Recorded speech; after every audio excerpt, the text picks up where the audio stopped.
It's the Bennington Show on a Monday morning. I'm Ron Bennington. There's Gail Bennington. Yo. And I am Ron Bennington.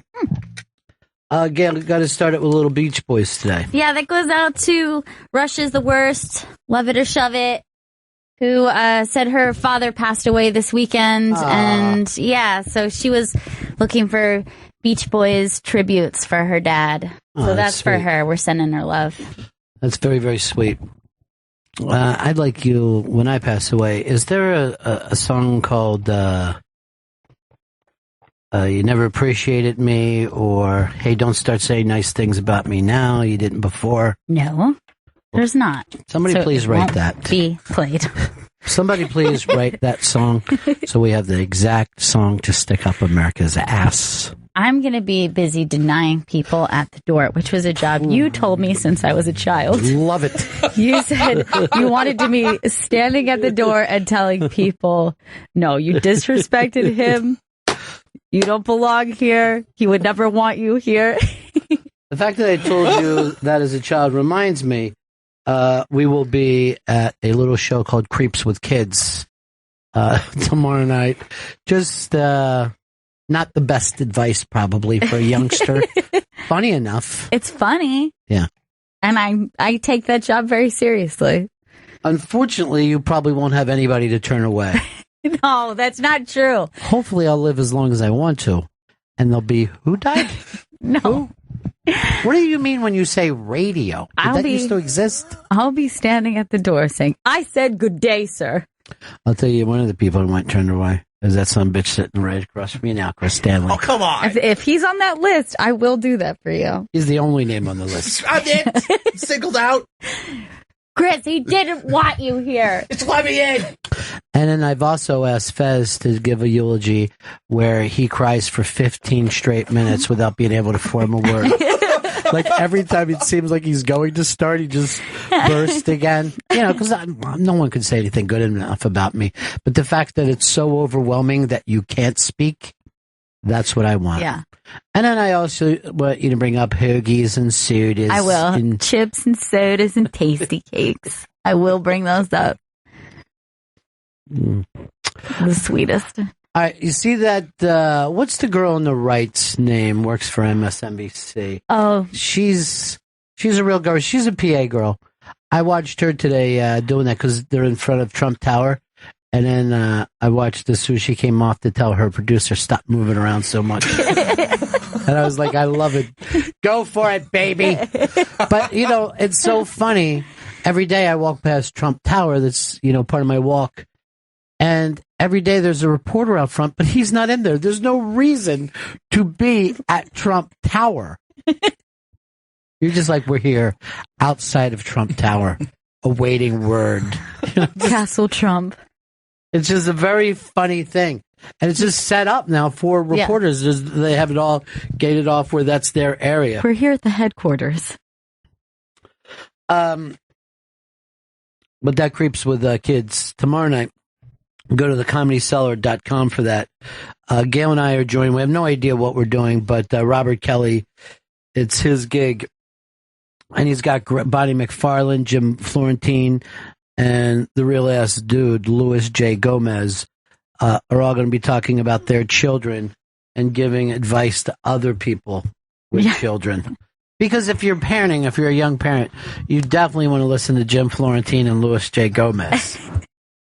They have the secrets. They've been through it. Just little kids falling asleep to metal music. Lots to talk about today. And I think the craziest thing on the iBank today you found, Gail, and Chris, I know you haven't seen it yet, and Vito hasn't seen it yet, but it's the McChicken story. You said this was trending on Twitter yesterday, right? Yes, so Sunday morning, I wake up, I'm having my coffee, I check Twitter, I just happen to look, what's trending? I see McChicken is trending. Now, what do you think when you think that? You're thinking what? They have some sort of new addition? It's somebody thinking, here's the healthiest choice you can make. Love a McChicken. Which actually is false, by the way. I'm sure everything's false about that. When I found out California Pizza Kitchen, what I was giving up by eating those salads, I could have eaten, seriously, I could have eaten cocaine and been better off. Made a healthier choice. So I decided to do a little detective work. Why is everyone writing about McChicken? There is a video up. This is why it is trending. Now, Vito and Chris, make sure you watch this video. Okay. Please watch closely. And this, by the way, is it says so very not safe for work, and it's true. Go ahead. All right, here's the Oh, come on! What the fuck? He's fucking the McChicken! Ew! It's Jesus! Dude, and not a restaurant worker. This is just a civilian, right? Come on! Running a batch with a McChicken. No! First of all, fucking man! let me just say this. That's not mayonnaise, bro. He's stroking his chode. That is literally a chode Oh, God! with a McChicken. This is unnatural. Vito, why are you rubbing your nipples? Oh! Awful. You know, I think Don't cry. It's a man banging a McChicken What? sandwich. you guys watch pornography. What's so weird about this? I like human sex, not fucking fast food sex. I sent this to all my Instagram followers. You're gonna get banned. Oh my God. I don't care. Men, you know, women obviously would be taken aback by seeing this, but I swear men have a more repulsed reaction we to do. this than women do. Yeah. Like, I immediately started laughing. Here's what gets to me. And I know this is probably not the direction you were thinking about going into. I don't think this is the most batchable sandwich out there. I mean, You mean the crunchiness of the yes, fried it's chicken? nothing that I'd want. You'd think a burger would have been... Well, a burger, I also think no. But go to a Jewish deli, pick up some tongue, and sit there and slap the tongue. The really horrifying part is just the sound of the McChicken against his dick. That's the bluntness of you. But, you know, they did that movie American Pie a Yes. couple years ago. Yeah. And then apparently country kids have this with, is it a watermelon or a cantaloupe? I think it's a cantaloupe that they put into a microwave. Yeah. At least that was the urban myth that was going around. Oh. Here's what gets to me. When it pauses, it's worse. I don't know why. The pause really grosses me out more than the stroke. It's like an action shot, and when it pauses, you know, Oh, God. because It's like there's a little blur around it. Like you could see that he was mid-stroke in that moment. I was watching this show called Mansers one time, and they said the best thing to fuck for the most like a vagina is veal. Okay, but that's a cold veal. It's not a cooked veal sandwich. They Yeah. said the cartilage was the most similar to the female vagina. So anybody God. wants a tip out there. Why would you bother saying female vagina? There's nothing better than when he laughs and is embarrassed at the same time. You couldn't be more of an infant when you do that little squeaky down laugh that you have. The female vagina. Vagina. As opposed to the male vagina. All right. I will be honest. The audio is starting to get to me. Yeah, turn the audio down. The whole thing. And don't let it pause. You know what? I think we've already seen it. It's playing on a loop in here. Now, of course, this is nothing you want to see, but it's definitely something you want to send your buddies to ruin their day. this is the most shocking shit I've seen in years. Like, I feel fucking crazy watching. I feel sick to my stomach because I fucking love the McChicken. Now that's fucking You ruined love for it me. even more. Now He you got really me loves like- it more than you do. You said you loved it. No more. I didn't know that you were such a big McChicken fan. If I go to McDonald's, I get a McChicken. I love the McChicken. Now it's fucking done. Never again, Ron. No, don't say that. Don't blame. Now, what is a on the fine McChicken? product. It's shredded lettuce, some chicken, piece of chicken, and some mayonnaise. Is it the mayo that works for him? Yeah. Yeah, but I mean, look, there's condiments on all of their sandwiches. But the But you're Yeah, right, you're the right. fried exterior can't Yeah, feel that- nice. It seems a little rough. you're asking to chafe. Why did you put it back up, Chris? What was the reason for that? And then I saw that you were leaning in, staring at it more. Were you trying to figure out if that was in fact the mayo? Kind of, yeah, because I thought, maybe it's mayo, or did he already complete? I mean, he doesn't look done. I mean, he's tearing up that piece of fried chicken. Jesus, dude. No, this is the thing. Something like this trends on Twitter, and then you have to see people you know and care about react to McChicken. Like, that's the thing that I think is really funny. That this, for some reason, needs the nation's attention. Because it's horrific to see, but me watching those two guys see it for the first time kind of made my day. It almost is like jumping out and screaming at your friend in the dark. That panic that he goes through is delightful. Yeah, now that it's out there in the world, it needs its own kind of Rickroll, like a Mick roll. Okay, Mick roll. Mick roll all your friends today. Anyway, this thing is coming down off the internet as fast as it goes up, obviously. Anybody that cares about themselves is getting getting rid of it. I'm more alarmed that we went from your very nice playing a song for a listener into this. I mean, there should have been some kind of buffer. There should have been. Yeah, I feel sick. Well, you're rocking a fucking pup tent, so I don't know how sick you are. Not hard. You're sick, but mentally. That's how you hard.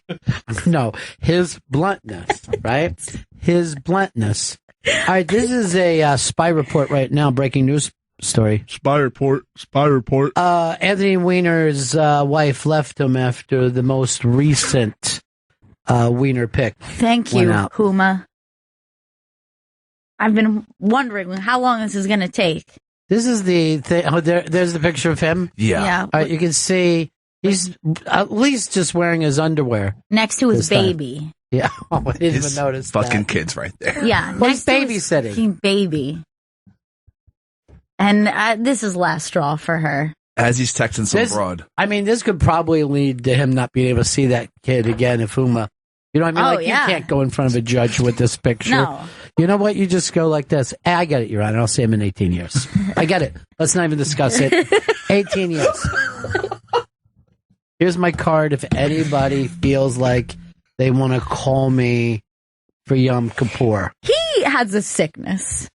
It's a problem. Yeah. Like, at this point, now this is the third time photos have leaked? Yeah, or Twitter DMs and shit like that, yeah. So this is the third time this has happened, that it's actually leaked. And he was like, career destroyed, marriage on the line, all that kind of stuff. He actually even tried to run for mayor after this happened. And when everyone said, oh, you've got to watch the documentary about him, I'm like, I have zero interest. This fucking guy, I have zero interest. And poor Homa just came off, I thought, just an amazing last finale of the night show. What was that called? The Night Of. The Night Of, yeah. She was amazing in Sweet that lime. as the defense lawyer, which ended last night. Liz Hetzfire said, did you watch The Night Of? Thoughts? I loved almost all of it. I would agree that, almost all of it is a pretty good way to go with that. But when people sit around and you get mad at TV, and I do all the time, do yourself a favor and go back and watch any of the old shows on TV and see how improved we are. Shows that I thought were good at the time, Miami Vice, Rockford Files, I will go back and watch just to see how stupid, terrible they were. We are in a golden era. We are in a golden era of TV. The problem is the people who say that are the ones who make it. And that annoys me. I could be saying this is a golden era of satellite radio. But I definitely agree that I almost loved it. I loved most of it. Sweet Lime was the biggest problem. Sweet Lime was a big problem because for me. She did things that she wouldn't do. And that is a betrayal from the writer. You know? I agree. Look, I'm not just saying it because it was like offensive in some way. It's just like you didn't set this character up to be this way. Right. And she went 0 to 60 from her kiss scene to, you know what she did in the last episode where you're like, come on. Now, here's why. That needed to happen for another character to have a shining moment. And I get that. Something needed to happen, but you don't betray the character itself. And there's a couple other things that I think, you know, you don't. I mean, she was a terrible lawyer. She was not good. She should find something else. Which I think to is do. Interesting. Yeah. Which was an interesting choice instead of just making his two attorneys the best at their job ever. They were both struggling. They were both not qualified to take care of this guy. They didn't have control of the situation. I think that that's interesting. But some of the leaps in logic that happened for her, bizarre. However, I was very surprised that one episode ago, I was saying there's no way they're going to pull off this ending. They're either going to do one of two things. They're going to give us 0 answers and it's going to be this like stupid cliffhanger, or they're going to go over the top and explain too much and break everything down. So it's like, so that's where he was at that moment. You know what I mean? Yeah. Like they did a good job giving you some information, leaving some up to we may never know, and ending on a good tone, I thought. There was also a thing that I loved, that 2 of the characters who you might have thought didn't have integrity, particularly because of stereotypes, right, had tons of integrity, even though they might not have been on your side. I thought that was fascinating. I thought the last shot of Naz was fascinating. Chris, why did you put the fucking McChicken up again? Why is it up again? Because I'm fucking talking about something completely different. He doesn't want to see the chicken dick again. You know I'm why? fascinated by it. You're your own Anthony Weiner. He's leaking other people's dick pics. The latest pic of Anthony Weiner is up. There's no reason to discuss this guy. He has fucking 0 to do with Just anything. stop. I don't care has a why he mental does illness. it. I don't give a shit anything about him. He has a mental illness. He clearly has an addiction. It's like an addictive personality. Like he can't stop. It's like obsessive compulsive. His obsession is sending his dick out to people, and he cannot stop. And you would think that would be harmless.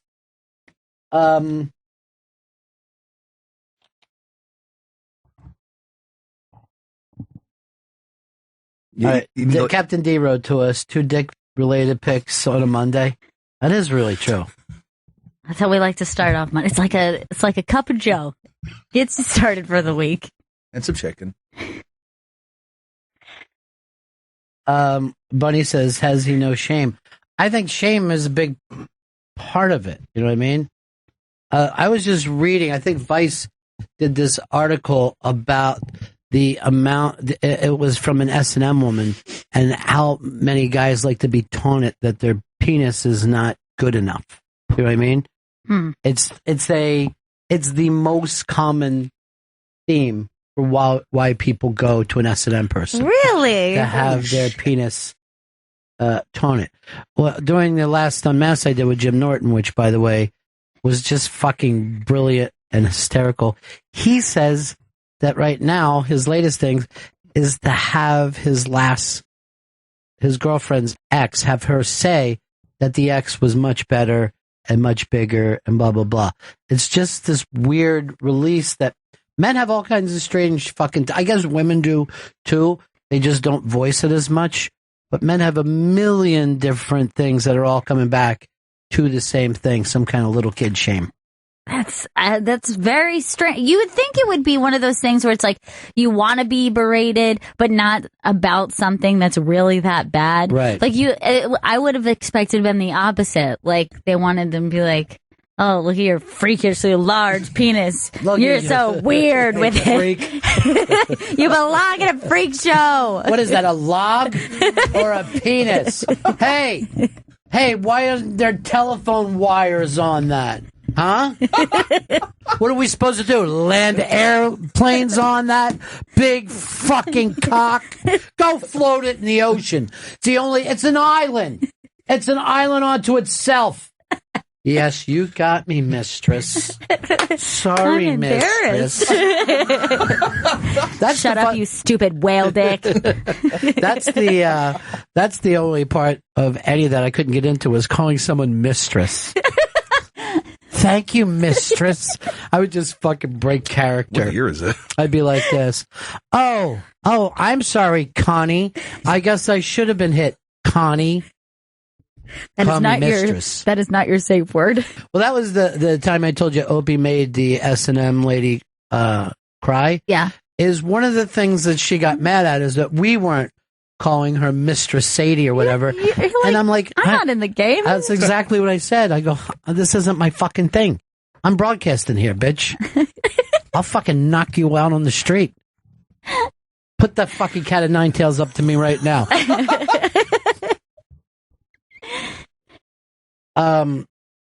So Huma, and isn't it, I mean, in the Shakespearean thing that is the Clintons, the fact that fucking Hillary's right-hand person also was some kind of fucking sex perf. You know what I mean? Like the same thing that Hillary gets accused of all the time. Why did you stay with Bill? Yeah. You know what I mean? So you know those two just sit around doing shots at night. Fuck those. And just like both of them, just like, we're trying to have a fucking career here. Like that's the other part. They're both career women. Well, that's what happens. That have to answer for their idiot husbands. Jay, Mississippi. Hey. Hey. Bennington. Hey. How are y'all? Good. Hey. Did y'all get a chance to check out the Roadies episode last week and this week? I watched the first episode of the season. I thought Ron White was unbelievable in it. The tone wasn't for me, and I'm like, I'll get to this.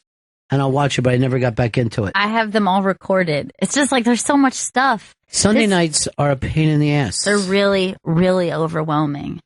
Really overwhelming. I'm fighting sleep last night so I could watch goddamn Comedy Jam, and I don't know what it was. 1:30 in the morning, and I'm like, not going to be able to do it.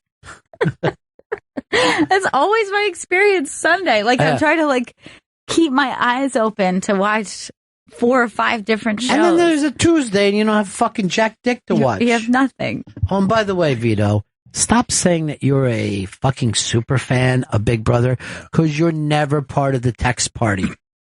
Ever. I start late and I don't want to get spoilers. So like, late. That's what happens to me. You watch the goddamn feeds. What do you mean you don't want to get spoilers? We know your it's whole gonna life happen, is dude. a spoiler. the DRs, those are the real spoilers. There's only one guy, Paul, who talks in the DR. No one else has gotten more than 2 minutes of DR time this year. Paulie was in. He got a lot of DR time with his shitty fucking speeches, but yeah, Paul's the star. He was bred for this. And America hates him. To go let you know what your fellow super fans are like, they don't send any prizes to the guy who's clearly the only player all season. Why is that? That really shocked me. You know why? Because he has a third world look about him. Oh. What is his background? He's Armenian. Yeah.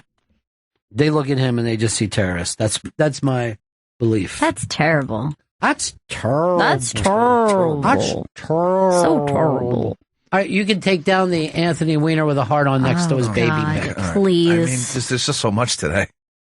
You're disgusting. Please don't. Just saying. There's an article up on the I kick out of Chappelle going to some small room and making people lock their phones up again. Oh, he's back at it with that. He's the only guy who says lock your phone up. And it was just some place that he came in and did a guest set and then said lock up your phones. Would you do that? If I wanted to watch Chappelle, yeah. First of all, I've had to do it before for movies. Well, they've asked me to do it, and I go, I didn't ask for the screening. You know what I mean? I'm not fucking a bootlegger, right? Don't fucking treat me like one. And they said, okay. That's it. They let you in. Yeah, they just let me go. No one else was making that point. And they were going, well, it'll be here. And I go, I don't want to fucking stand in line to get back here with this. Because it was one of the screenings that you got to see with the fucking general population. I mean, it's just, Yeah, is that a fucking AMC in Times Square? Chen Pup. Chris, the fact that you know lingo makes me concerned about you. But you know what I mean? Like, I don't care. All right, so I won't have the guest on. Yeah. I just don't. I hate the fact that I got to take 9 escalators to get to this fucking movie as it is. But it's 17 minutes into the theater and 17 minutes down. So bad. You just added 35 minutes, and now I'm in Times Square, and I can't catch a cab. I've got to walk 4 blocks. You know what? I won't have the guest on the show. That's all. Oh my God. I don't know. I think I would have a big problem doing it. Because I think I would be focused on it the entire time. Like, where's my phone? Yeah, like, I know. It would be hard for me to get to the point of relaxation and laughter when I just keep. But I get why Chappelle says it.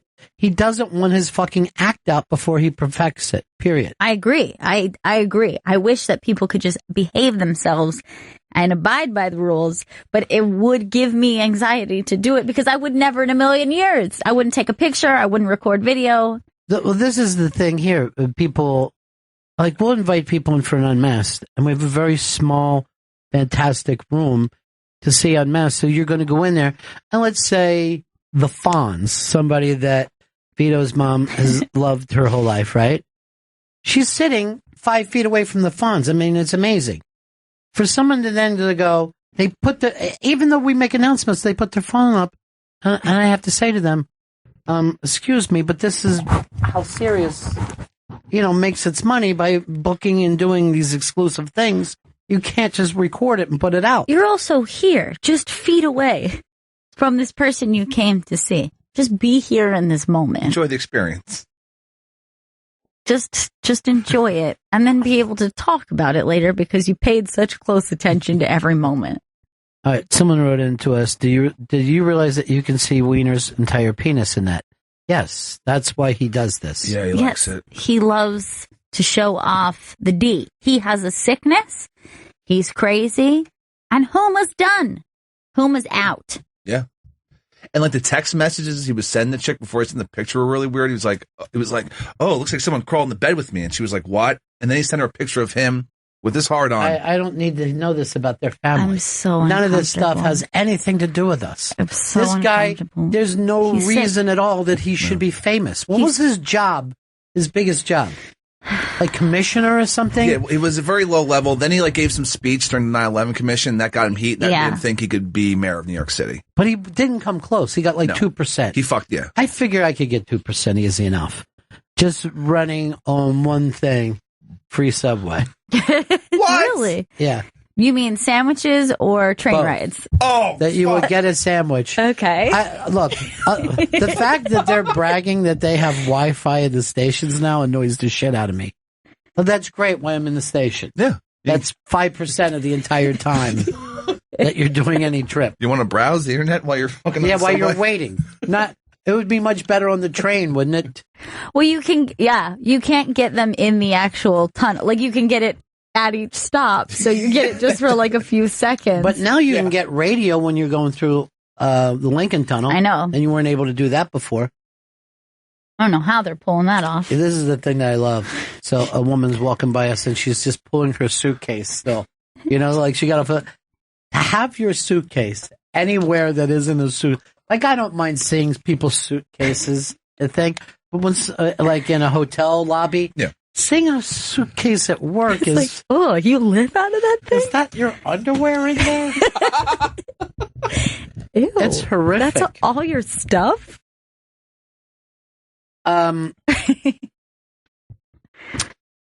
This is the other big thing that Gail said, and it's not safe for work again. Nothing Gail says is safe for work. But it's the Go Topless Go. And this is only topless women singing this song.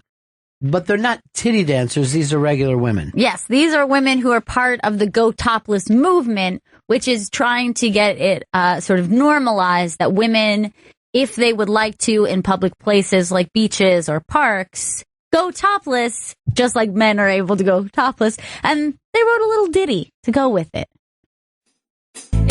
stop it for a second. This is so much better when she's not singing. Just show regular women shaking their tits. What is that accent? I don't know. From it's a fucking planet we haven't discovered yet? It's very unique. I have zero problem with what they're talking about. And we live in a topless city. Yes. New York City, you can go to Central Park, women lay out topless. But do they still get in trouble for that? No. Or no, they don't at all. They don't. When we first moved here, and your brother was much younger, there were all these topless women laying around, and we had a Frisbee, and I kept throwing it over his head near one of the women so he'd have to run and get it next to him. But it honestly, and some women nude sunbathe there, which you can't do, but no one gives a shit. Yeah. You're just laying out. That's your thing. Who cares? We have a couple topless beaches in New York. I think Reese Beach is topless. Maybe one or two other ones. But you can walk down Broadway topless. You can walk down the street. I know one of Bruce Willis's kids did that to make a point, and once a year. But I hate painted breasts. That really annoys the hell out of me. Because that's just a different type of shirt. Yes, it's a shirt. You're right. It's a paint shirt. It's a paint shirt. You're wearing a paint shirt. These ladies are not rocking paint shirts. No. They're going. And they're the girls are out. Yeah, and they are housewives, the girls next door. I mean, they're not doing it to be sexy. They just say, if dudes can not have to wear a shirt in the water, why can't we? I think it's a legitimate point. I don't give a shit. Yeah, I think it's a great point. And I think their little ditty is great. What do you think, Chris? I like it. Yeah. There should be more breasts out there. See, you're taking it like a dirty... So you're taking it in like an Anthony Weiner McChicken kind of vibe about it. Not at all. Even though Anthony Weiner did go to my high school. Same time as you? No, a few years before. So he's not even the biggest fuck up from his high school. Nope. We are on the Wikipedia page right next to each other. Oh, you made the Wikipedia. For Brooklyn Technical High School. That is so lucky. Yeah. Man. I'm in a couple, too. Are you? From towns. One caused some controversy because I didn't live there, but I did attend elementary school. All right. So people in my family had to say, did you ever live there? I'm like, first of all, I don't put up Wikipedias. Second, I did go to that school for 2 years. That's cool, guys. Well, I got the school sunglasses. So yeah, what do you guys think about these? They are pretty cool. So I got that going for myself. Yeah. Go topless, go! It's my right. Go topless, go! I don't give a fuck. Those broads are the best. Eric wants to tell us a little something about Go Topless Go. Hey, Eric, what's up, buddy? Hey, Bennington. Hey, man. So, yesterday was National Go Topless Day, I guess.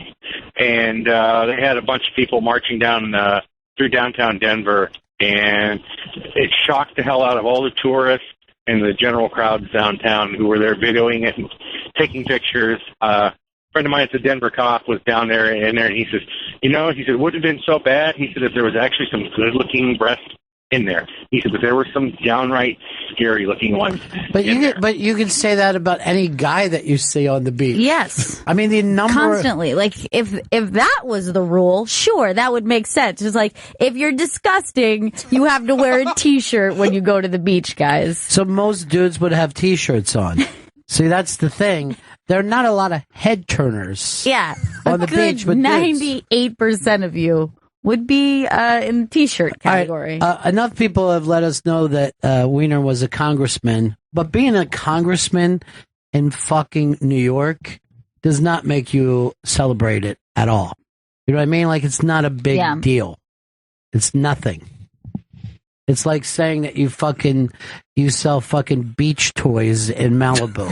You know? Nobody. Like, his entire career literally was a viral video. That was it. That was it. And then he, put his dick out everywhere.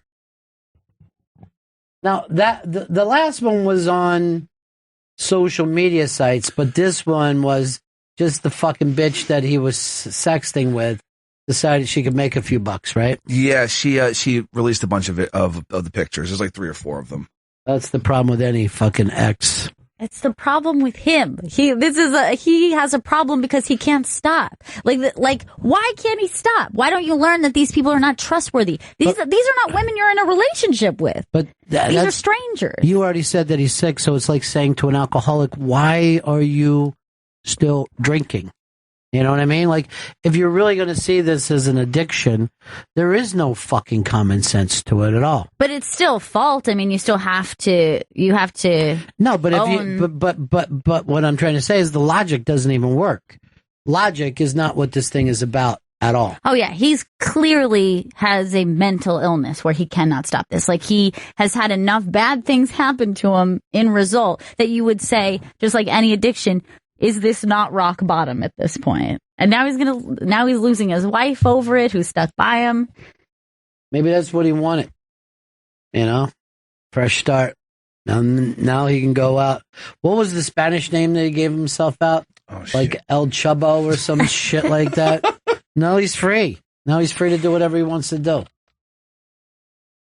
He could just fucking go Topless Joe.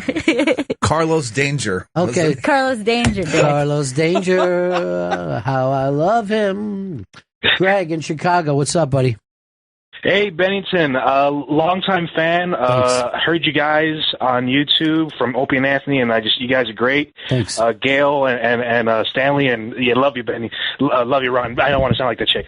Okay, so basically, the Go Topless thing, it happened in a lot of cities. It happened in Chicago as well.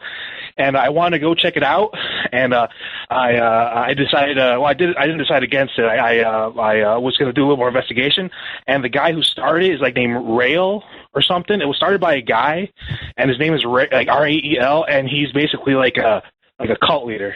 Has cult ties. What cult?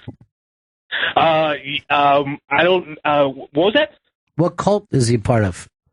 He started his own. It's called a Railist, his own cult. Like, he's the cult leader. I basically read a web page. It was I think it was a pop-up from Facebook. But he started his own cult. It has he's basically it's a sexual freedom cult, and he has allegations of child abuse, and basically this was something separate. He started in 2006, I think. The Go Topless thing, I think it's separate from Free the Nipple. I think Free the Nipple's more legit. But I was a little interested. I wanted to take my girlfriend. I really want to go over there and see boobs. Oh man, I hope she doesn't hear this. I want to go there and see boobs, but I want to say, if I bring my girlfriend, and that's a way to everyone, and then when I get to join the movement. Chris just showed us a picture of this guy. It looks like he's from a cult from the future. Yes. I don't even know where you find a suit like that. It's some sort of the pointy shoulder pads and high collar, all in white. And a turtleneck never, you know what I mean? It never makes anybody look trustworthy. Chris, what is that symbol? Is that their symbol? It's like a Star of David with a swastika in it? Yeah.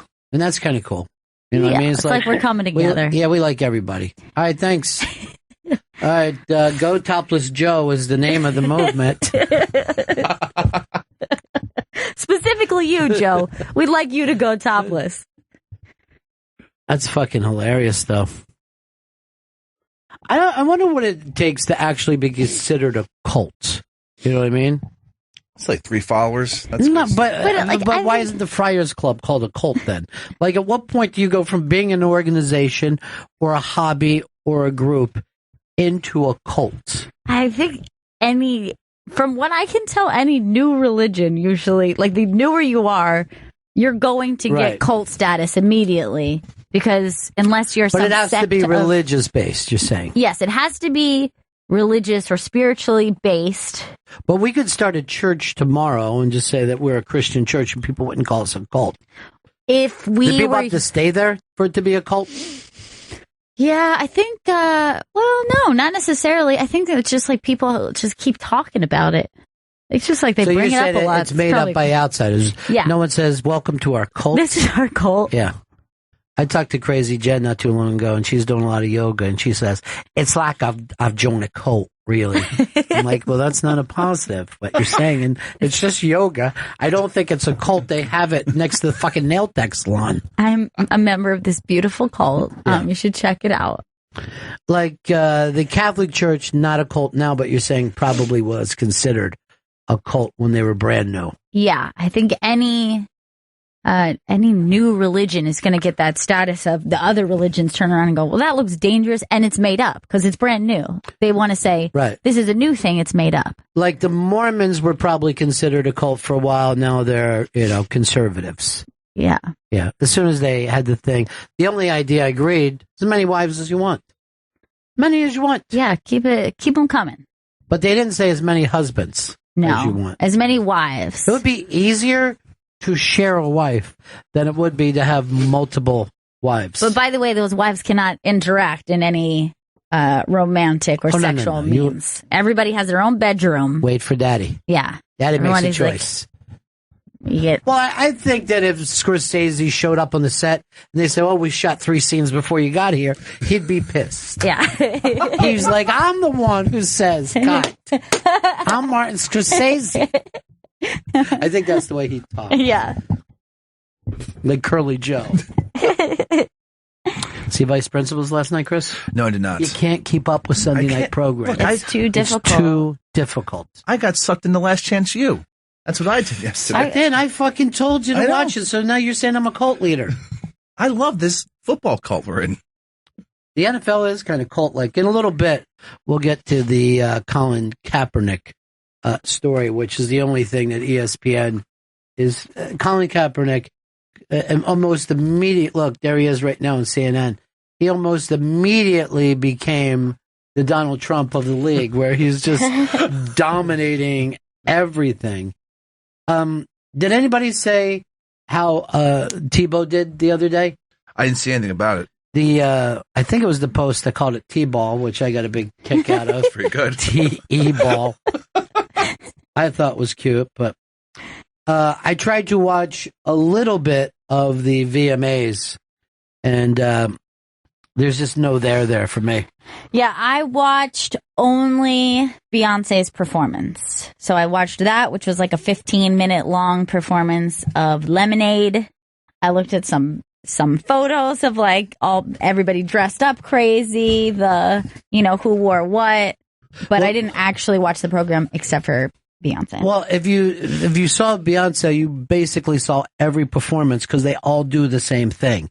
There's 7 Broadway dancers. There's no band. You know what I mean? That is that same level of performance? No, I'm saying it's the same. You can't. No one song is more memorable than the next. The songs are similar, and it's all about the diva on stage and her dancers, and it's the same shit over and over. There was something I did like, and I got to get the person's name who did it. They showed up dressed as Wonder Woman, which I believe is the first time cosplay has come to the red carpet. You know who it was? It was that 16 and pregnant girl who later went on to do porn or something. Farrah Abraham. Yeah, that's who it is. Oh. So she is dressed as Wonder Woman for some strange reason. Because Comic-Con is gigantic, and you get attention when you do cosplay. The latest thing is the Pokemon cosplay is everywhere. Really? Yeah. Girls are walking down the street dressed like the Pokemon people that you're supposedly trying to find. It's kind of sexy. Like where they're like, "Oh, I got you." Yeah. Like, "Oh, you're Pikachu, aren't you?" And then like, and then they're going, "I caught you," and that's the fun of the whole thing. And now I have to catch them all. Sorry, I must be going. They keep you locked up in this. I forgot Farrah Abraham. I forgot she was big. Yeah, she was the big breakout star of 16 and pregnant. Oh yeah, because she had like crazy fights with her mom, and then like a couple years ago she did porn with James Dean. By the way, Greg, who called in, wants to wish his girlfriend happy birthday. So happy birthday, girlfriend, from Greg. Happy birthday to you. Happy birthday to you. Happy birthday, Greg's girlfriend. You got a happy one coming. Oh. What? Late birthday. What are you doing with that McChicken? Can't stop watching it. The problem with him is he can stick it in there and you wouldn't be able to see the other tip. No. Because it's small. Then prove it. Then prove I'm not it. fucking sandwiches on camera.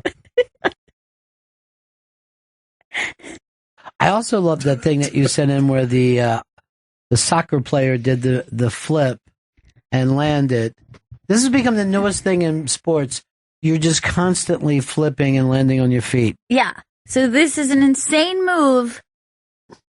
Watch as He's running down. Goalie comes out, trips over him, lands on his seat, and knocks it in.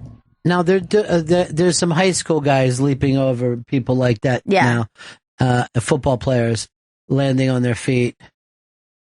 I believe just tumblers. We're just constantly tumbling. I know. This is actually, I think, Columbine High School. That's rude for you to say that. It's true, though. Why you got to bring that up? I thought it was a nice thing to bring up about Columbine. Why? Columbine was our 9/11. Wasn't 9/11 your 9/11? It was my second 9/11. My first 9/11 was Columbine.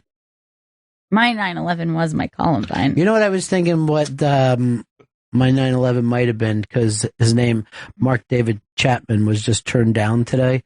But John Lennon being murdered was the first, shock of my lifetime, where you turned on the TV, you turned on the radio, everybody did the same thing. As a matter of fact, this is the weirdest thing that, if I was writing a book about myself, this would be like a weird foreshadowing, because all of the rock stations, people just started talking, playing music and talking all night, but long breaks, taking calls where people were crying. And it's very much like the talk radio that I ended up working in the rest of my life. But I had never heard that before that night. You know what I mean? Where just they would open the phones and just talk to people. Just talking, can you believe this? And I remember sitting up all night long listening to it. But that was the first, and that was a pre-CNN. Everybody just stopped and went crazy. And it's weird that this guy is still, I think this is his 9th time that, he's asked to get out. And I remember once he said, if John Lennon was alive, and it may be urban myth, but he said, if John Lennon was alive, he'd want me to be free. And everybody's like, isn't that ironic? The one guy who would have forgiven you shot and killed. Now this dude ain't around to forgive you. Too bad. Sorry, we're a bunch of you motherfuckers. Yeah, we're a bunch of dummies. Let's go over here to Jim, Cleveland. Hey, Jim. Hey, what's up, fellas? Hey, just wanted to let you guys know that goal that you guys were watching, it actually didn't count. The guy put himself offsides when he touched the ball. I know. Wait, the second he touched the ball, it had nothing to do with the leap at all. Yes. No, nothing, yeah. It was an offsides. Okay, right there. All right, that makes so. Well, even before, the second that he touched the ball. Oh, even before he flipped over him. Oh, I thought maybe he touched the ball first. No, let's see if he didn't touch the ball, if it would have went in. I don't think so. No, it was slowing to a stop. Yeah. Yeah. Thanks, fellas. It's kind of a bullshit thing. Man, what are you going to do? What are you going to do? Rules are rules, you know what I mean? Just because... hey, rules are rules. You got to follow them. You're going to live by them, you know what I mean? What, are you going to let anybody drive on any side of the street they want to? I don't think so. Just because they're a good athlete? No. Fuck you. You're off the team. How's that? How's that, Leapy? You went and fucked the whole goddamn season up. Hey, Joey, New Rochelle. Hey, what's up, boys and girls? Hey. What's up? We had a nice conversation about the night of, and then Chris posted a picture of the McChicken. And fucked everything up. Please. Let me ask, you think Tony Soprano could have did a better job than Totoro? I don't know how it's possible to do a better job than he did. Well, Totoro, and I said this to Gail when we were texting last night, is a national treasure in a country of morons. I mean, he's so much... He's head and shoulders above everyone. Yeah, he did a phenomenal job. It would have been interesting to see what Gandolfini would have done with it, of course. I think it would have had a very different feel. But I think Totoro did an incredible job. If Gandolfini would have been in that role, I would have said, the lawyer did it. By the way, there was one point where I did think Totoro did it. Really? Yeah. When the backward shot of that guy, remember when they were looking through the thing? Talking to the girl, yeah. I'm like, that's Totoro. I got it.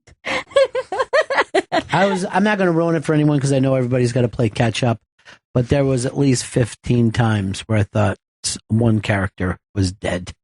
Yeah, there was an extended long scene that I thought was going to go real south. So much so that I was like in the fetal position, like covering my ears because I was just waiting for something. There's been a couple graphic, scary things that have happened on the show that I had to like turn away from when I felt them about to happen because I knew they were just going to be too violent and graphic and scary. So there was and that was another kind of surprise that character that you were waiting to be the crocodile the whole time. Yeah. You know? And then I'm not going to say any more than that because it gives stuff away. John, North Carolina. Hey, buddies. Ronnie, my first 9/11, I think, was when that little girl got stuck in that well. I was a kid. Baby Jessica. Baby Jessica fell in the well. Yeah, it terrified me. I was a little claustrophobic, and I heard about well drilling all around us, and it just seemed inevitable I was going to be the next one, but I was scary. Yeah, that... What year was that? Like 86 or 7? Something like that? Well, we're going to have our correct team look it up, because I would have thought it was even earlier, but the thing is that that little girl got so famous so fast. But here was another one, of course, that has been forgotten about and kept a lot of people thought it was the beginning of what would become CNN because Nightline started just to follow the one story, and they start to see, Americans have a lot more appetite for news than half an hour at 6 and a half an hour at 11, and that was the hostages. Now, what's interesting about the hostages, the Iranian hostages, they were kept there for over a year. Every day, people were talking about the hostages. What should happen? Should we bum rush the place? Should we just, consider them dead and start a war? This can't go on like this forever. There's not a single hostage that anybody could bring up their name today. You know what I mean? Like, I remember they were given like Major League Baseball tickets for the rest of their life. I think there was a ticker tape parade in New York for them. And no one today could give you the single name of one of those people. And I wonder if we were cable news then, if they'd all be, they'd all have their own shows now. In a lot of ways, it was almost the first reality story. My first big tragedy that I was old enough to really take it in. So there's like a few that had happened while I was very young that I have, blurry memory of. But I would say the Oklahoma City bombing was very significant to me. I was in school, so it was like something we had to discuss. And that one's been more or less forgotten, too, in terms of people bringing it up. The bombing at the Olympics was gigantic in Atlanta. Yeah. More or less forgotten by people. But the Oklahoma City bombing, I was in school, and I remember it was something that we all had to discuss, and we talked about it, and then we were all to like write letters to people who were in the hospital, like recovering and stuff like that. And then, we were going to send them with like a big care package or something. But I remember everybody like got up in front of the class and read what their letter was. And I remember sitting there thinking, like, being at least old enough to think, this is not going to help. Like, some of these are really dumb. Like, this is some really dumb shit that we're sending them. And I'm like, I almost felt embarrassed. Like, I felt like telling the teacher, you don't have to send all of them. Like, some of them, they're not going to know any different. They're not going to know. That's the beauty, though. Those, to me, are the most helpful one. A dumb letter from a kid makes me laugh harder than anything. Well, all right, this is another thing that you put up over the weekend that I am a complete sucker for. And that's the little kids doing the wrestling impressions. And I don't know why. I mean, a little kid doing an impression is always funny, but a kid doing Pauly Dangerously, forget about it. I'm gonna fucking lose my shit. Turn up the volume on this one, Chris.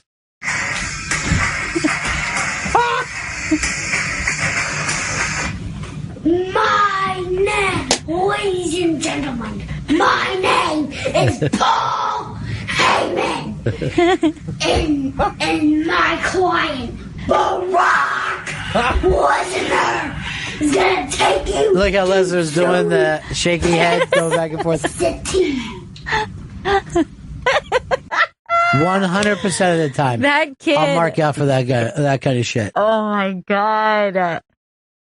Even though he blows it at first, where he yells, my name, Ladies and gentlemen, my name. Where do you put Heyman for all-time manager? Where would he be on the list? I'm going to definitely put him top 5 just because Give me your top 5 now. No studying. Start from 5 up to 1. Okay. All-time wrestling managers. Fuck, I'm really nervous. You should be. Pressure's on.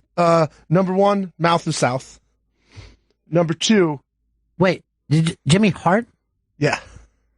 You're going to put him number 1? No. Number 1? I'm going to put Jim Cornette. Then I'm going to put Mr. Fuji. Rest in peace. Oh, yeah, he just died over the weekend. R.I.P., dude. Then I'm going to put Paul Heyman.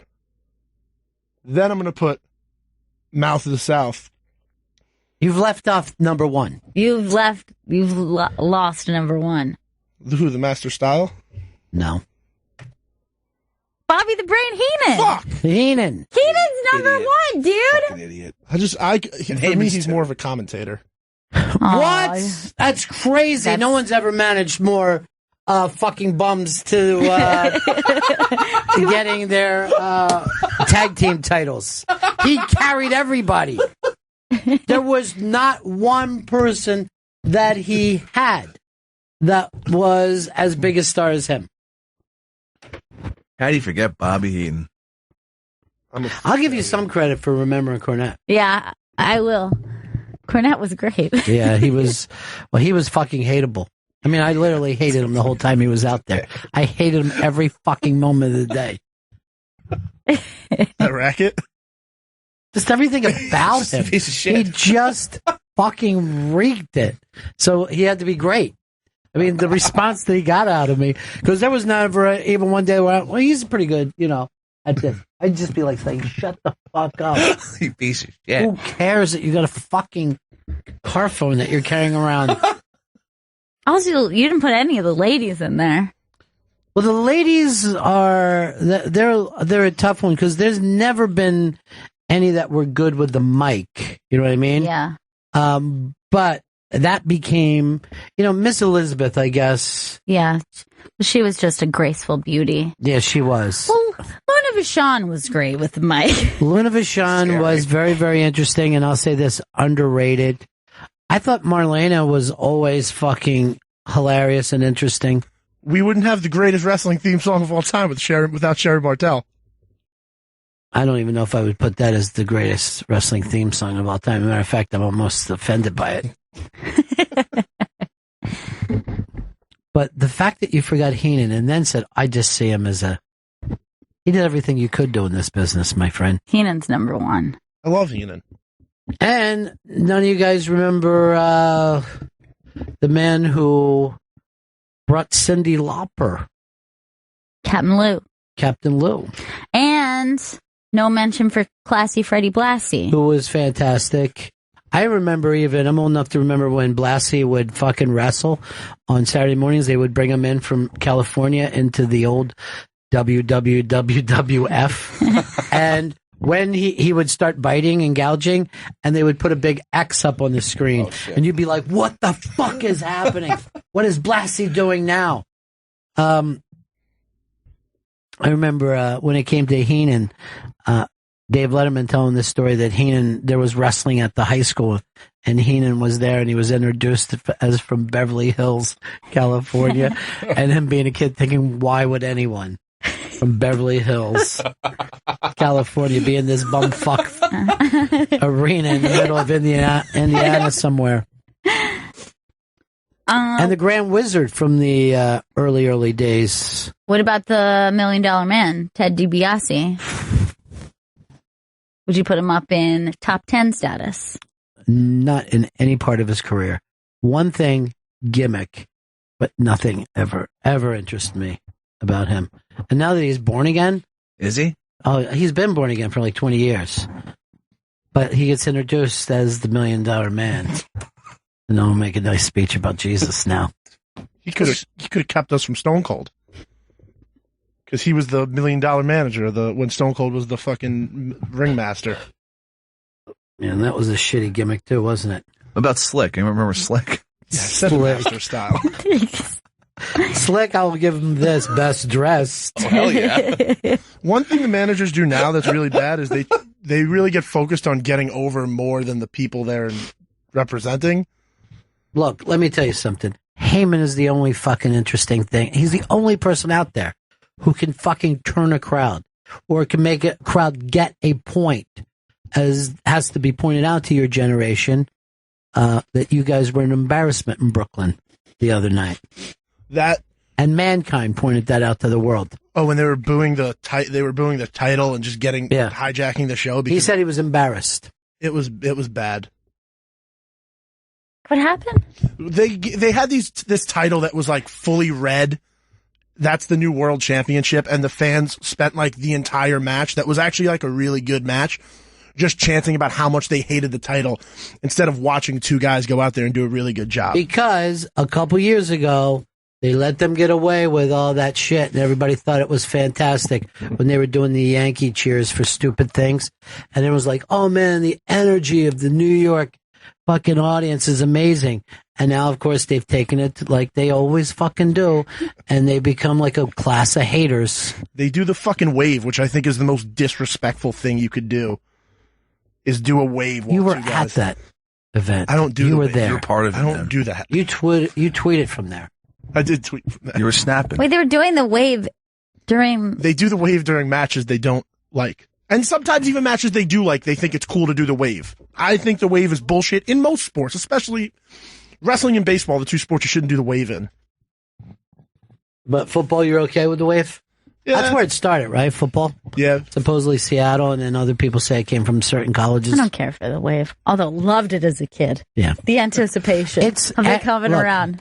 Everything is just to say that the sport isn't enjoyable enough, you know? And the wave is one of those things. What can we do? Because we can't just enjoy the sport. I hate to say it to the people of Cleveland, the dog pound is another thing.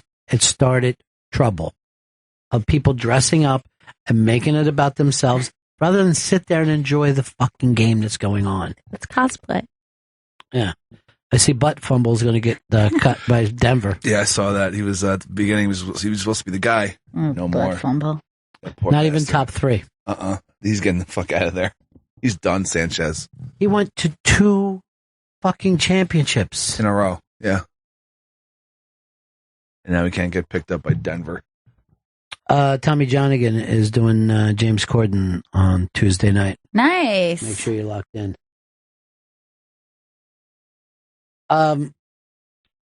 Hey, Frank, Michigan. Hey, Ron. Vito forgot one of the most impressive managers there ever was, Paul Bearer. Undertaker! Oh, let me bore you with this G-rated horror. Rest in peace. It was only for children. The one thing I will give him full credit for is completely gave in to his gimmick. Yeah, full commitment. Yeah. For sure. And you got nothing for Captain Lou, huh? I was never a big Captain Lou fan. It's just before your time. That's before my time. Yeah. I'm like, I don't know. I never Johnny Unitas is before your time. Is he a piece of shit too? That sounds like that's what you're saying, Vito. I never. Mickey Mantle? Is that fucking garbage? Oh, he's a garbage man, Ron. I just don't like the Wild Samoans. Just disrespectful I all loved around. Captain Here's Lou. what I loved about Captain Lou. He was doing face tackle before anyone else. He had fucking made his beard weird. He would just do whatever it took to be strange. And he mainstreamed that shit. I mean, he's as responsible as anybody for the fucking rock and wrestling connection. Captain Lou, we tip our hats to you despite... Yes. Lou, don't listen to Vito. It's your day. Well, and Mr. Fuji, of course, because we're still... Let me tell you something. Fuji did nothing but bore me his whole life. What about that salt? Yes. Don't Do you know how forget many people did the salt before Fuji? Anyone could do that. Everyone who was even half Asian. I'd rather see somebody spit some kind of God. poisonous Did you hear what spray. he Yes, just he's a said? fucking racist. And he'll do anything to derail a good conversation. Why does he do it? Why don't you just sit and watch your chicken fucking video over and over? That's what I do after the show. When we get back, and this is something that has you furious, Vito, is that Colin Kaepernick will not stand for the national anthem. You were saying people are burning his jerseys? Yeah, people are burning $80 jerseys because we're also upset that he won't stand up. Well, here's the deal. The NFL said this is a matter of freedom of speech, which made me fall down laughing because these fucking guys won't let somebody wear shoes that they want. Nope. You can't wear a bandana, nothing. And yet this is the one thing that they going, hey, it's up to him. If he doesn't want to stand, it's up to him.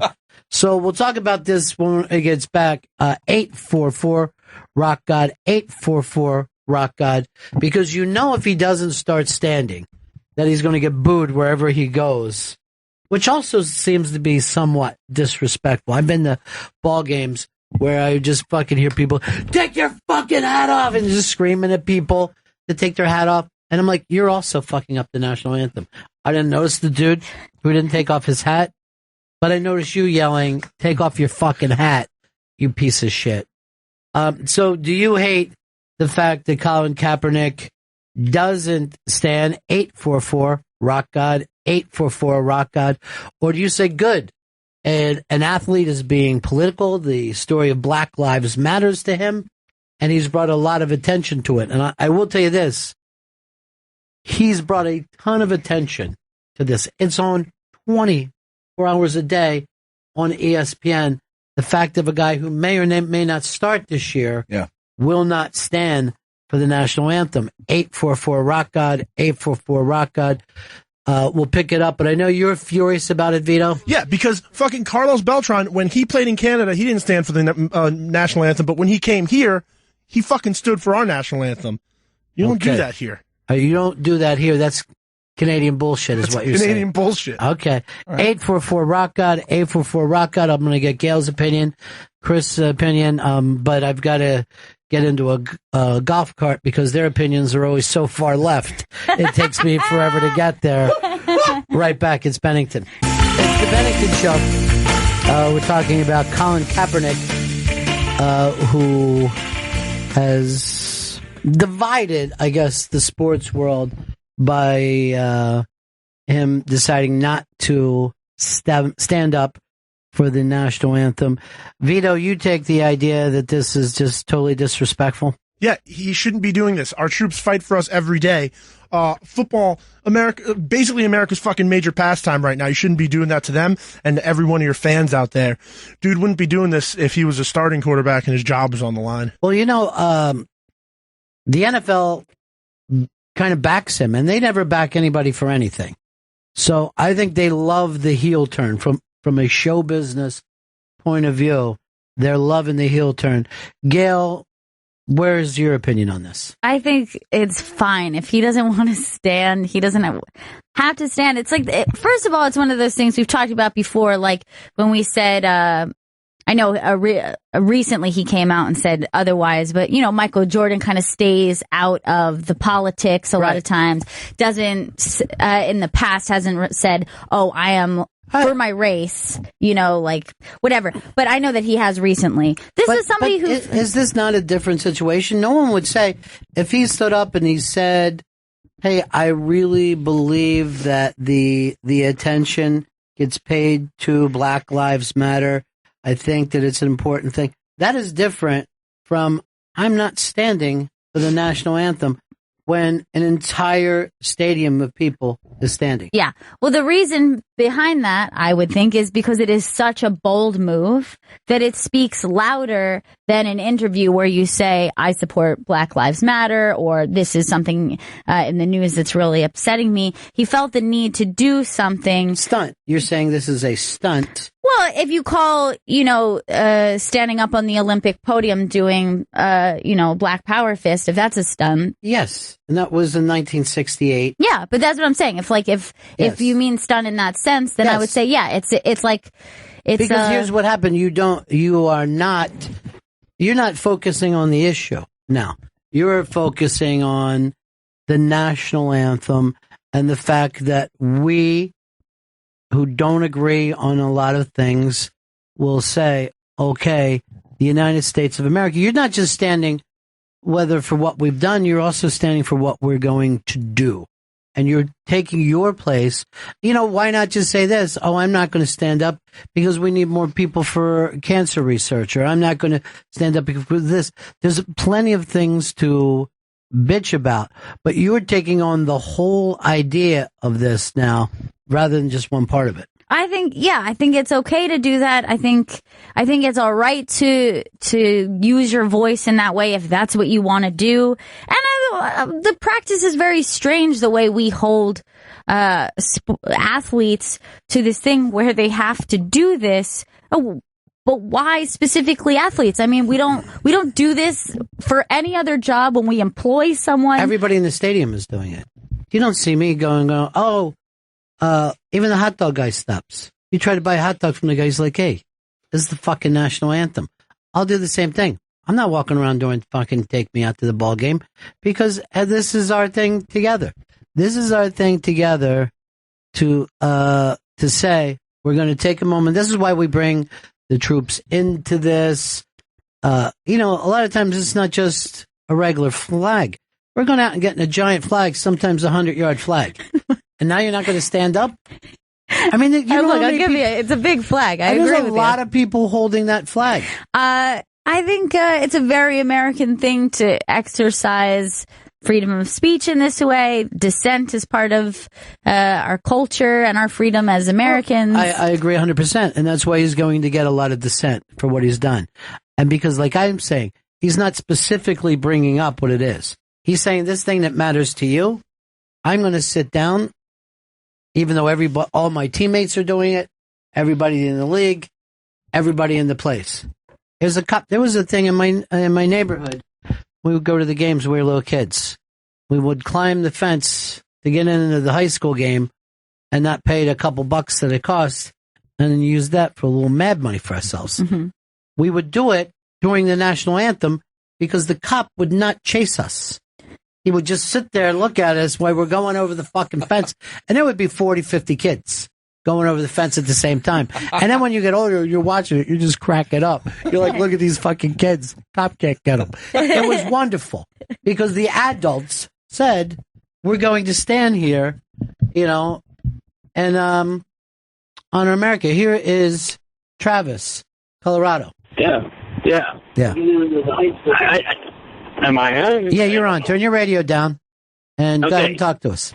Well, I don't watch a lot of sport and stuff, but my point is that it's the national anthem.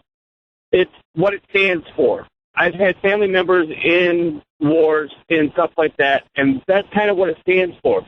And that's the whole thing. And I agree with what he's doing. I think that it's politics, whatever. But that's the national anthem. That's all I got to say about that. All right, thanks, buddy. Here is Daniel, Iowa City. Hey, Daniel, what's up? Not much, Bennington. How you doing? Good.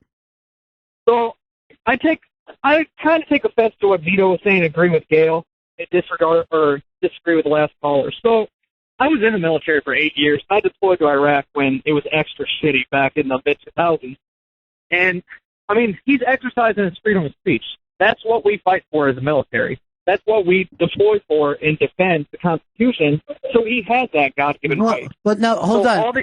First of all, we all agree with that. No one is calling for him to be arrested. I think the only thing is what is he doing? Is it to be respected or not respected?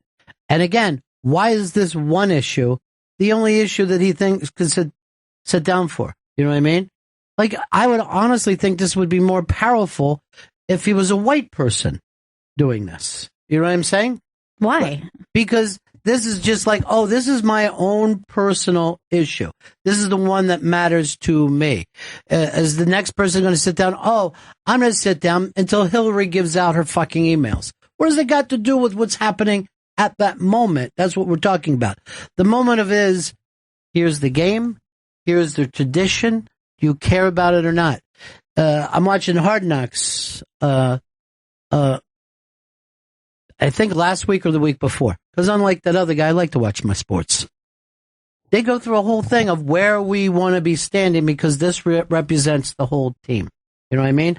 This is important to us as a team to say we respect this tradition, a tradition that was around before you millennials came into it, okay? This is before there were craft beers or big waxy. I'd stand and salute those. Generation Y. Now, no one is saying that he doesn't have the right. No one is saying that the police should come and arrest us.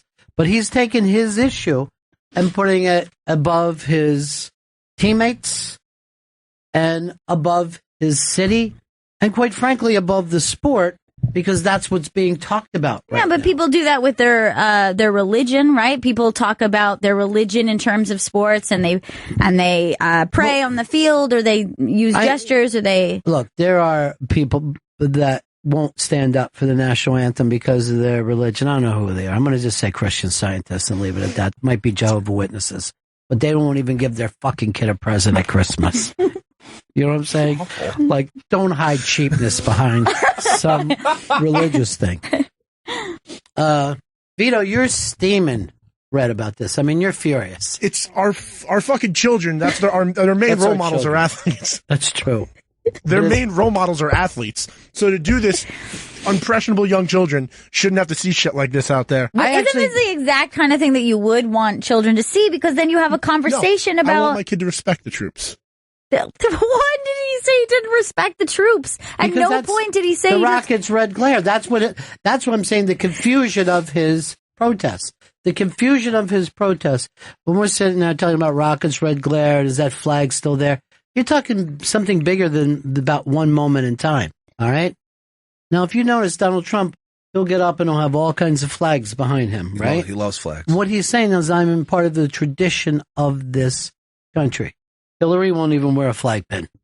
I think she does because she has to. Well, I don't watch her, so I wouldn't know what the hell she's up to. Where are those emails? I bet they're saying bad things about our country.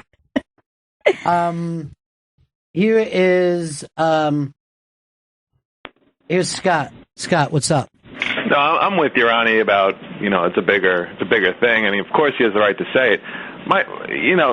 He's a minority or he's half black in a predominantly minority league full of millionaires, telling me about how unfair the system is. Alicia Keys, another, girl who's her black dad left her, raised by a white woman, and she's at the biggest level of pop stars, and she's telling us about an unfair system.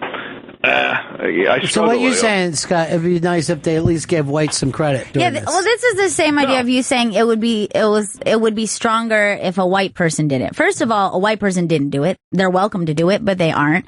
And at the forefront of these issues throughout history, when it comes to women's rights, you have a woman who's, for a woman to stand there and say this is important. In civil rights, it was important to have people of color as a focal point for something like this. It's very common, and it's important because that person becomes a symbol of what that looks like. First of all, I'm going to agree with you there.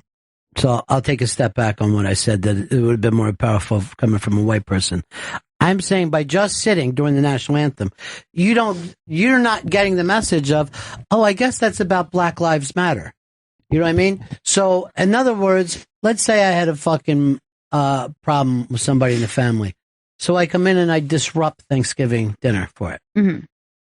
I've now disrupted an entire tradition that the family have because I have a bitch, and maybe I do have the right bitch.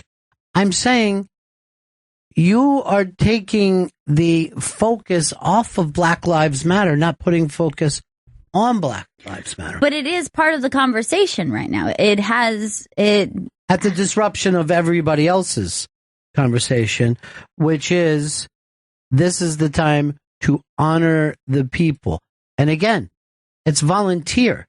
But when you choose not to volunteer, right, you're putting yourself above the greater good, I believe. And yes, did the people who fight for from that? Yeah, they did. They fought for free speech. I mean, I don't care if somebody, and has he put some other money at risk? Of course he has, because he's not going, you're not going to sell cornflakes with this guy now, but something else. He took a superior team into the Super Bowl against the Ravens, who, to me, had a quarterback that wasn't ready, and he lost the game. Single-handedly lost the game. There's your fucking hero, Black Lives Matter. Colin Kaepernick. You can't hit Anquan Bolden in the goddamn red zone? Thank you. Here is Teddy. Sweaty Teddy. What's happening, buddy? What's up, brother? Yeah. Hey, my point on this whole thing is just being pissed off at the NFL because they're such hypocrites and it's ridiculous. Last year, D'Angelo Williams got fined like $25,000 per game for having pink braids because his mom fucking died of breast cancer. So they fined him $25,000 a game.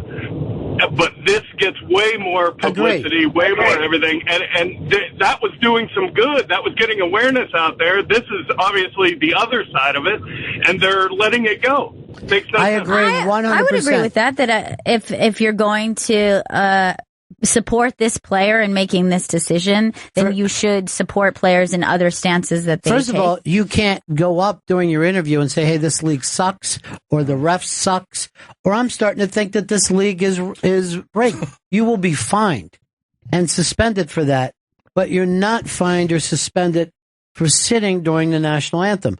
The NFL is filled with hypocrisy over this. But I will say this to Colin Kaepernick, a player, by the way, who, from what I understand from tweets that are being sent to me right now, has been fined for making racial slurs against black players.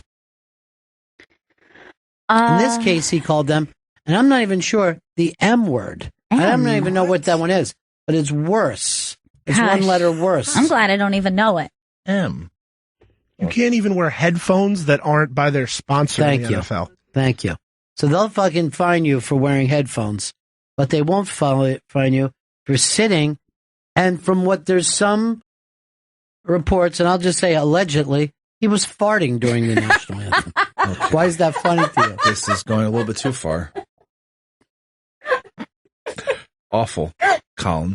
I didn't expect that's what he was going to do. You know what I think that we should introduce him as Colleen Kaepernick? Because that's freedom of speech, isn't it? Yeah, we just call you Colleen. Sure, if you'd we like. call you a fucking woman's name. The worst thing that we could say. It's the worst thing a person could be. I would agree that, the NFL is being hypocritical in that sense. Right. Yeah, it's not great. Donald, what's up? Hey, Ron. My problem with it is more just the lack of common sense. In the respect, his team is struggling. They struggled last year. He's got a huge contract, and he chooses to make a stance on this, which is inevitably going to, bring the focus on something other than, He brings the focus on himself. Let me tell you, this Black Lives Matter problem, it was there last year. Where was he? The problem existed 2 years ago. Where was he? Why does he expect this to happen during the preseason game? Save it for the fucking season, dude. If that's where your thing is. Bill in New York. Bill.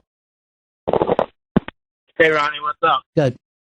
As a veteran, I'm torn on it because, in a way, I think the whole purpose of us defending the country is defending people's rights to do whatever they want. I don't agree with what this kid's doing, but it's his right. If he wants to sit down, he could sit down. Bill, if he wants to I'm glad that you're a veteran, but I feel like this is a fight that has nothing to do with you. Let me handle. You fought enough. Let me handle it for you. All right. It is not so much the freedom of speech, but we'll let you say whatever you want out of your mouth, not out of your ass. That is that public area. And you're farting around before a game. Let's talk to a guy who refuses to stand up during any national anthem. Hard Rock Johnny. Johnny. True. Not true at all. I'm a stander. Okay. Although I will not stand during the wave. When you were talking about the wave earlier, I sit the entire thing out. You're Or I also stand up. respectful of a beautiful tradition. And you also sit when you urinate. Yeah, sometimes it's cleaner that way. But I sometimes will stand up when I'm not supposed to and then sit down when the wave gets to me, so I'm the anti-wave. That's kind of fun. That's kind of fun. Let's try to get everybody in the whole place to do an anti-wave at the same time. But if it were the national anthem, we'd be all set. Yeah. So, I'm torn on this one because he does have the right because of his, the freedom of speech that we have. Well, the fart thing is, that's I don't agree with that. But, why doesn't he, instead of doing this, why doesn't he take some of the money that he's made over his career and invest it into the community? Why doesn't he do something good for the community instead of just not standing up during the national anthem? If he's so concerned about the community and the way that things are going wrong, why doesn't he do something aside from just some slacktivism? Would we be talking about it right now, Johnny? Yes, I would. He could. Absolutely, I'd be talking this whole time about it. Would you? Yes, if he said, just made a donation. Forget donation. If he said, I'm taking all my money this year and I'm putting it towards Black Lives Matter, I'd be like, man, that's worth talking about. And I would come out against it again. I mean, he's playing, he's going to get cut by training camp, and he was probably going to get cut anyway. This, I think, will just make it a little easier. They're going to have to swallow a lot of money to cut him. Or does it make it harder to cut him? Because now it looks like you're not cutting him because he's a fucking bum. You're cutting him because you're saying, I don't think Black Lives Matter, so I'm getting rid of this guy. I don't know. He's got a gun to their head. That's not nice. Do you? I'm a Second Amendment guy, so I disagree. Do you guys find it strange at all, the tradition of the scrutiny with athletes and the way they're behaving during the national anthem? It was very similar of the audience. I don't know whether you've ever been in a crowd when somebody wouldn't stand up or take their hat off, but you could get a fucking fist fight going over it. People get crazy. But I'm saying the scrutiny, like Gabby Douglas didn't put her hand on her heart. How hard is that? Put your hand on your heart. And yet then someone like Usain Bolt, who was doing an interview, I know this was the last Olympics, when the American national anthem came on, he stopped and didn't do the interview live on TV because he wanted to respect someone else's country and what they've gone through. So, someone from another country can... Well, yeah, sure. That's how he gets them coins. Okay. But couldn't, so someone from another country respects it enough, but Colin Kaepernick can't, and I'm First of all, let's not even call it Jamaica a country. They're an island, okay? A lovely island. All islands are lovely. You never hear about a shitty island anywhere. Staten Island? You just made a bunch of enemies. Yeah. I'm just asking a question. I didn't say it wasn't nice. Really? You implied it, dude. Rhode Island. Anyway, Johnny, thanks for your muddling this thing up, but appreciate it. I'm going to miss you over the Labor Day. You going down crabbing all week? I'll be crabbing starting on Thursday. Oh, no, Friday, because school starts already. My wife has to go back to school. Well, she's got to get her education. I mean, that's the most important thing. Education is important. Yeah. You go back before the holiday. Yeah, I never play that game. I go after Labor Day, period. Just hold the kids. Yeah. She has to. You don't have to do anything. Colin Kaepernick, all free country. She got to Colin Kaepernick, that motherfucker, and not show up. All right, peace, dude. Here is. Let's go to Donna in New Hampshire. Donna, do we got you in line 3? Yep. Yeah, go ahead, darling. Hey, so I think we're overlooking one important point here, is that this is their job. These people are getting paid to do what they do. I don't go to work and use my job as a political podium to say what I want to say. Do you have to stand for the national anthem at your job every day? No, I work for myself, but I would if I had to. Right, because but these people. Sorry, go ahead. I understand what you're saying, but to me, it's a confusing thing already that we're saying this is part of their job to do this. And I think that's very strange. Right. And why, because something's a part of your job, you couldn't take a stance on it. I understand, this is not something that is messing with money. He's using the platform. But he's changing the tradition of what happens. And this thing is about traditions. Halftime entertainment is about a tradition. You know what I mean? There are things that are traditional to the experience of going to the sporting event. a male-based thing like this has always been veterans are in the crowd, veterans are on the thing. We're saluting the fact that we have a pretty decent record against the rest of the world. We're undefeated until Vietnam, and then after that we bounced back with a couple wins, and it looks like we're ready. When it came important, the big important games, all right? World War I, World War II. We're 2-0 in this, all right? Championship games. And we won our own Civil War, so that's important. All right, so I'll That's give a it 3 win-win now. situation. Yeah, unless I'm down south and I'm not standing. But the fact of the matter is, she came up, why are you using yourself, just your celebrity or whatever, to espouse your political ideas? What makes you so much better? And you know who else does the same thing as Hillary? I went to see her do stand-up once, and the whole time it was about the government, what we should be doing. I'm like, I didn't come here for this, right? I wanted to have some laughs. Get to the jokes. Forget my problems. I don't want to hear about policy. Hey, Richard, Arizona. Hey, how you doing, guys? Yeah. Hey, I don't understand what he's actually trying to say. You know, this whole thing is respect for what this country's done and what people have done to give him the life that he's had or that he does have. But it's not even that. In the tradition of a sporting event, and I've been to a lot of grapefruit leagues, right? I didn't sit down during the Canadian national anthem. Matter of fact, I learned their anthem and sang along with them. And I'm like, oh, their anthem's actually better. It's a very good anthem. Yeah, but I found out they didn't write theirs in the 1960s. Let's see what they would have came up if they had to do something in 1840. Probably would suck too. Much like a Colt, the newer it is. Yeah. It's not valid. Here's Curtis, Texas. Hi, I was going to say that he has every right to do what he does, just like the Westboro Baptist Church has the right to protest soldiers' funerals and other massacres, such as the Pulse nightclub with their completely repugnant signs. The question is it appropriate? Is this appropriate at all? Agreed. And does it help? It doesn't help the cause, because now what we're talking about is the protest, but does this help Black Lives Matter for people who are on the other side of the issue? This is a very good point. It's like the Westboro Baptist Church. I agree with most of the things that they're saying. What I disagree is that they go to a funeral to say it. You know? I love the signs. Yeah, he's a big fan of the sign. But is that the right place to show those signs? I say no. I say they're the Colin Kaepernicks of the church world. Vito stayed mad. Gail is espousing her leftist views. Chris Stanley, you haven't spoken up today. This is the first thing I think he's done well since the Pistol Offense 4 seasons ago. Was that 4 seasons ago? About then, yeah.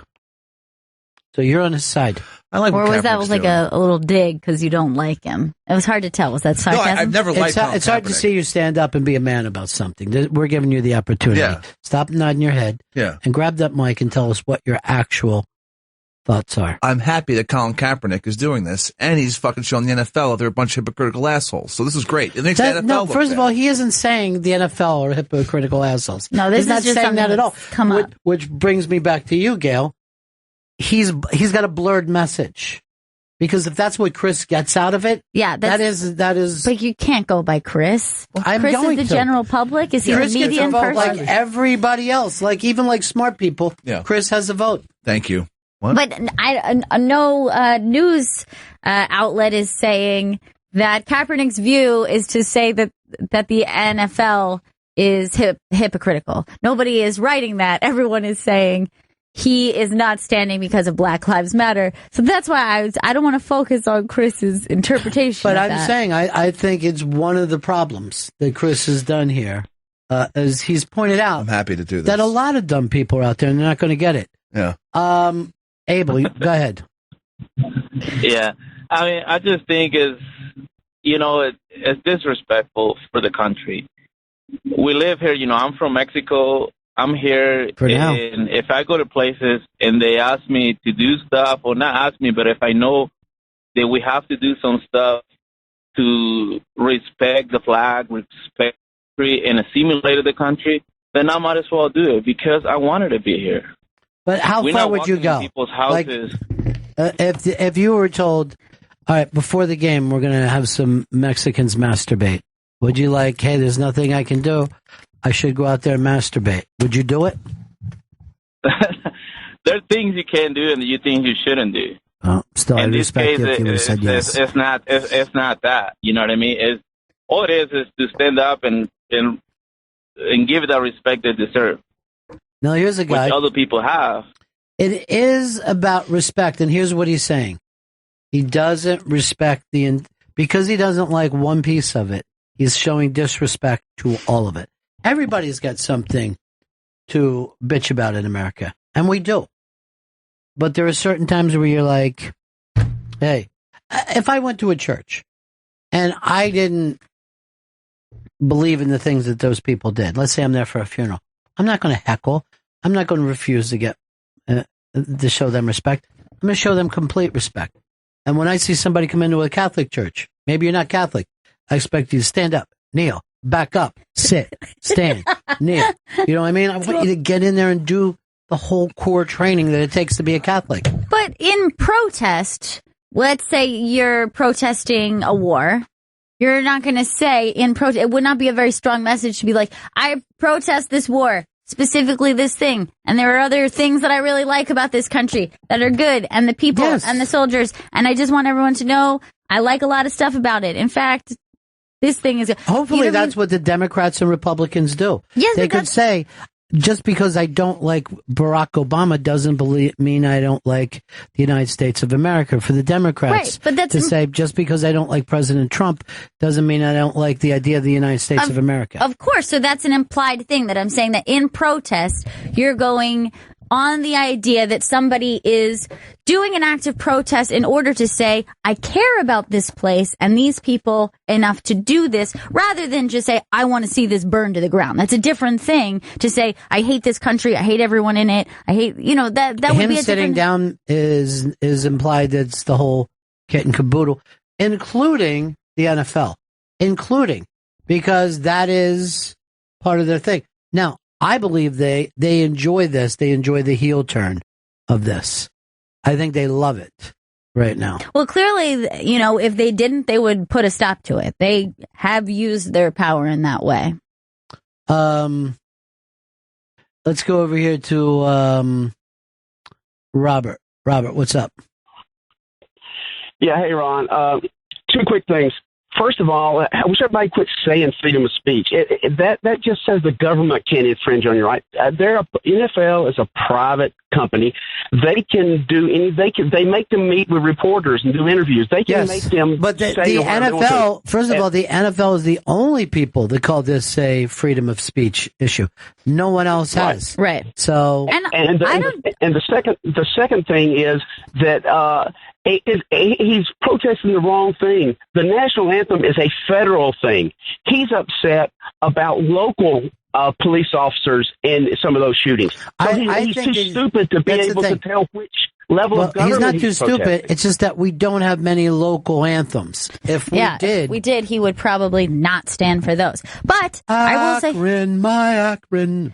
I agree with you that freedom of speech, if the NFL wanted to fire him for this or wanted to suspend him for this because it is their right to do it, I agree with you on that. I fully. You think you should take the full heat no matter what's happening? I think that what I'm saying I support is the fact that he took a stance, he made it really loud, and I think that part of that is taking the backlash. Yeah. Because you stand up and do something like that, you are going to get people who are going to find you to be offensive, and you're going to get people to get you riled up. But you make that sacrifice, whatever. Whatever. Well, now it sounds like we agree 100%.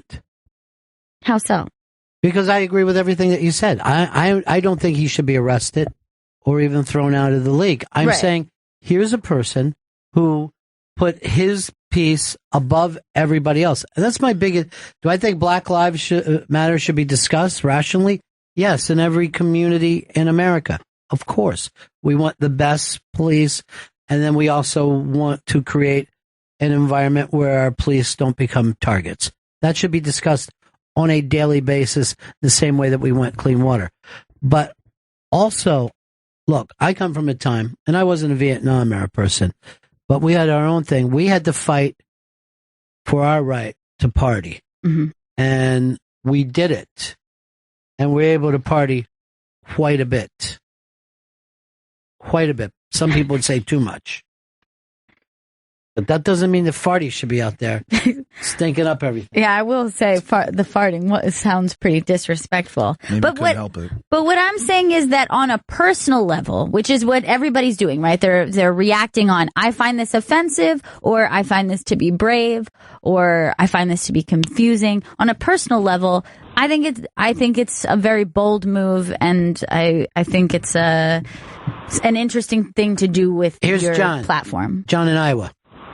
Gail, next time you go to a fucking sporting event, sit down there during the national anthem on your ass. I'm sorry, I can't hear you. Take this fucking picture out and see how long you fucking laugh at Sirius XM, you entire little fucking cunt. Well, first of all, John, you just expressed your thing, but the stupidity of thinking that she would be, and I don't know why you hung up, the stupidity of thinking that because he didn't have anything to say other than a misogynistic thing, but the stupidity of thinking that she would be fired from this place is completely wrong. No, I would not be fired for not standing. First of all, my job actually doesn't require me to stand for the national anthem at the beginning of my workday. It doesn't happen.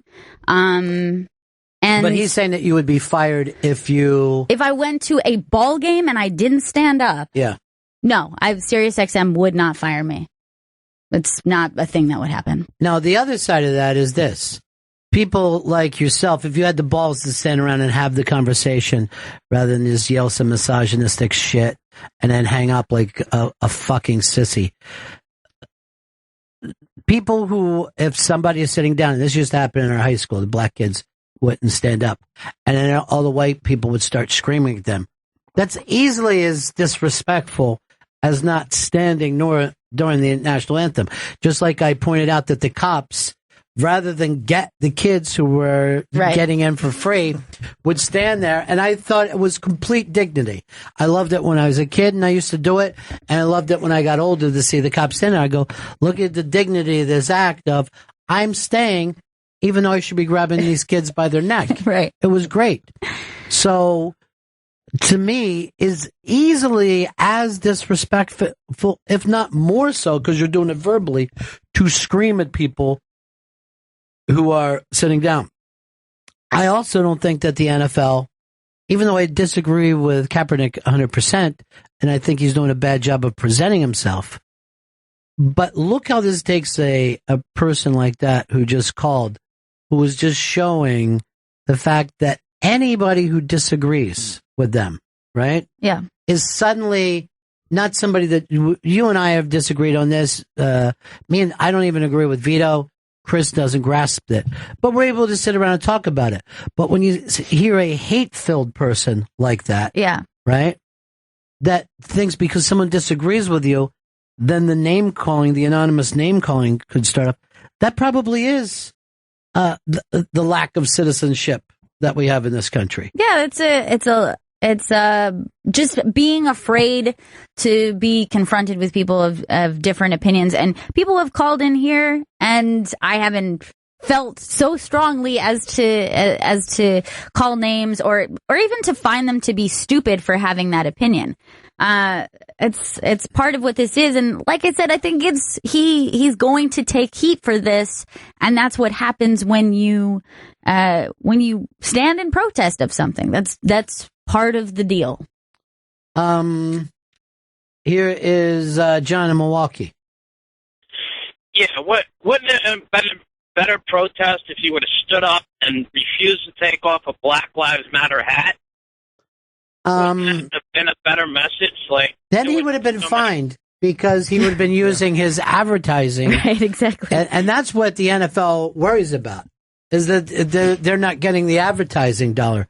I remember when Jim McMahon couldn't wear certain headbands. Oh, yeah. Because the NFL, and one of them was like support MIAs and veterans and stuff. Sure.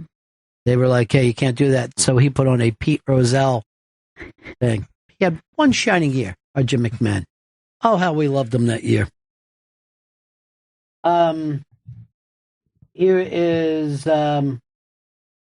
Here's Don in Ohio. Don.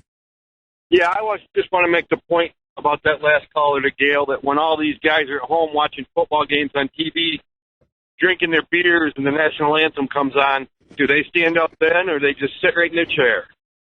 Yeah, it's a very rare thing that you'll be at a bar and everybody stands up during the national anthem. Yeah. Everybody keeps talking through it.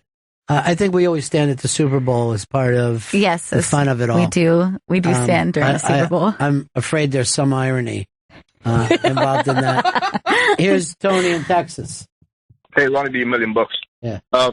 Yeah. Well, I just want to point out the hypocrisy, and I think you touched on it, which is the NFL wants to make it seem like they're righteous and they're behind the domestic violence and all these things. But when it comes down to it, it's the money, because if they really cared about it, it's like the Dallas Cowboys want to wear the sticker to stand with the Dallas Police Department, and they denied it.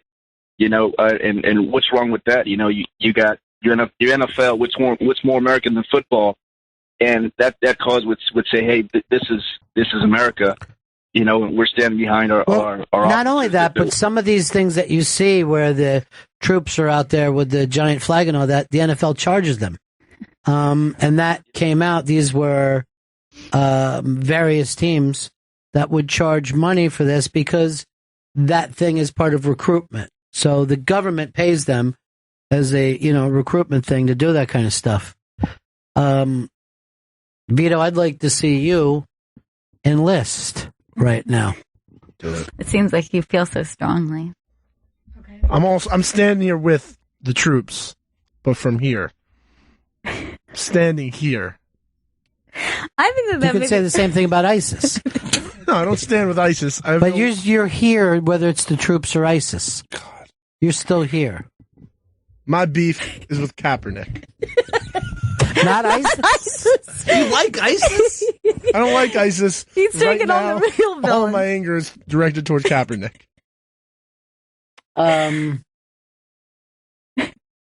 Here is let's go to Red in Canada.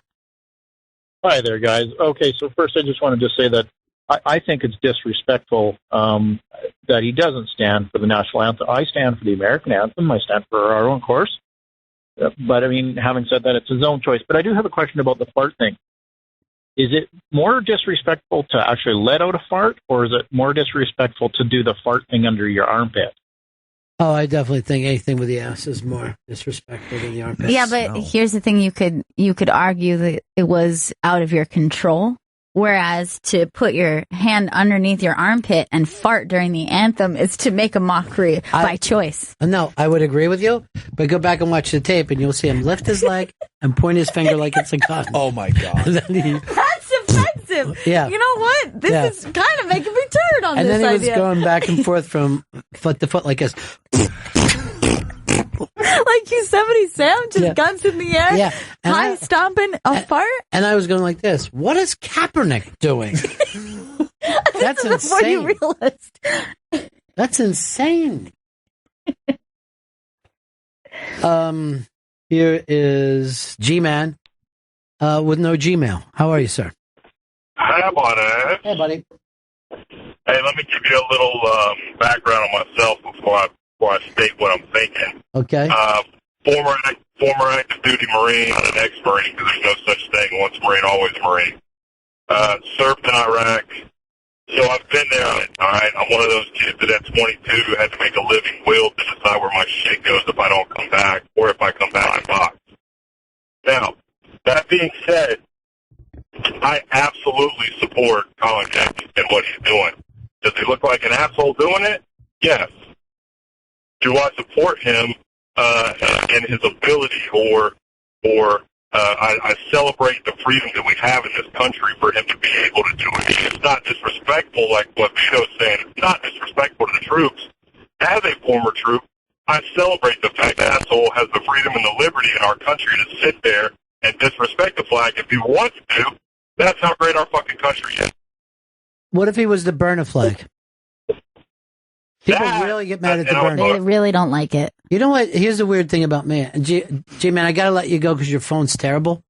And I felt like you were disrespecting us with that phone. Here's the weird thing about me.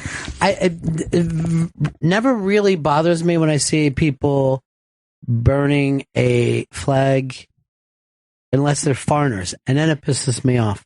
And then it's like Chai-Sun Valley when we would burn a dummy with their uniform on. Right. You know what I mean? Like it would really... That's when it really hurts your feelings. But I would say this. I was in an anti-war protest once about the war in Iraq. Trump and I were on the same side again then, too. I think he was marching right along with us. But some people burned a flag at that. And it was really... I am not saying it pissed me off, but it kind of made me sick to my stomach a little bit. And a lot of other people were yelling, that's not why we're here to burn the flag. But they were just like, you could see that they were young guns. Yep. You know, like Nillas is just fucking like anarchy, gay, fuck it, you know. That's always the difficult thing. You show up to a protest that is a very large protest, and you're like, oh, like any large group of people kind of sucks, and somebody's going to take this in a direction where you're not psyched about. Particularly if you're with liberals, because there's like 19 different things. Oh my God, yeah. So they start to bring up PETA and everything else, and like this is against the war right now. I mean, I know animals don't have I've it easy. been to protests where, you know, everyone's like, you know, focused on one thing. And they're like, you know, and hands off my body. And I'm like, well, yeah, that too. And then they're like, and the environment. And you're like, yep, I agree. And then they're like, free Mumia. Yeah. You're like, wait, we're getting free off. Mumia everywhere. But just wait. Just hold on. We're talking about something so specific right now. But I will tell you this about the free Mumia people. They're always those dirty little white chicks with the fucking Rastafarian hair. And they're sexier than they should be. I don't understand it. They're a filthy mess. Their hair is a filthy mess. And yet there's something crazy sexy where you're like this. Yeah. Do you ever ride? After this, do you need a ride? You just find yourself paying too much attention. I, too, would like to free Mumia. And it's like how you end up signing shit that you don't want to. Mailing list now. Like Zero Mostel got in that kind of trouble because he was interested in a girl with a big butt. Here is... let's go to Sherry, Arizona. Sherry? Hello? Yes, how are you? Yes? Yeah. Hi, I'm fine. How are you? Good. It's good. I may lose you because I'm driving right now in the middle of bumfuck Egypt. Right. I just want to say I don't agree. I mean, I personally do not agree with what Kaepernick did.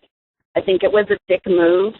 I understand what he's trying to do, but he picked a shitty venue to do it in, and didn't have quite the impact I think that he expected. Oh, I think it had an amazing impact.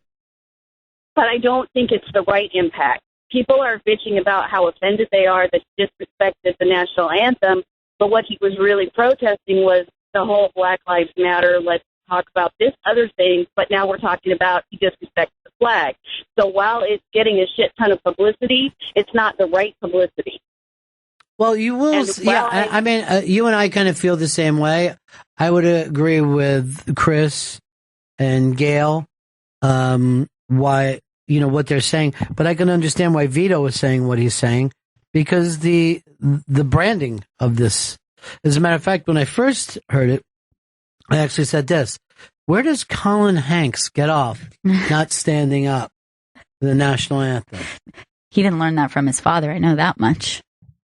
Well, his dad really likes The Greatest Generation, and he likes NASA. And now he likes Sully, a true American hero.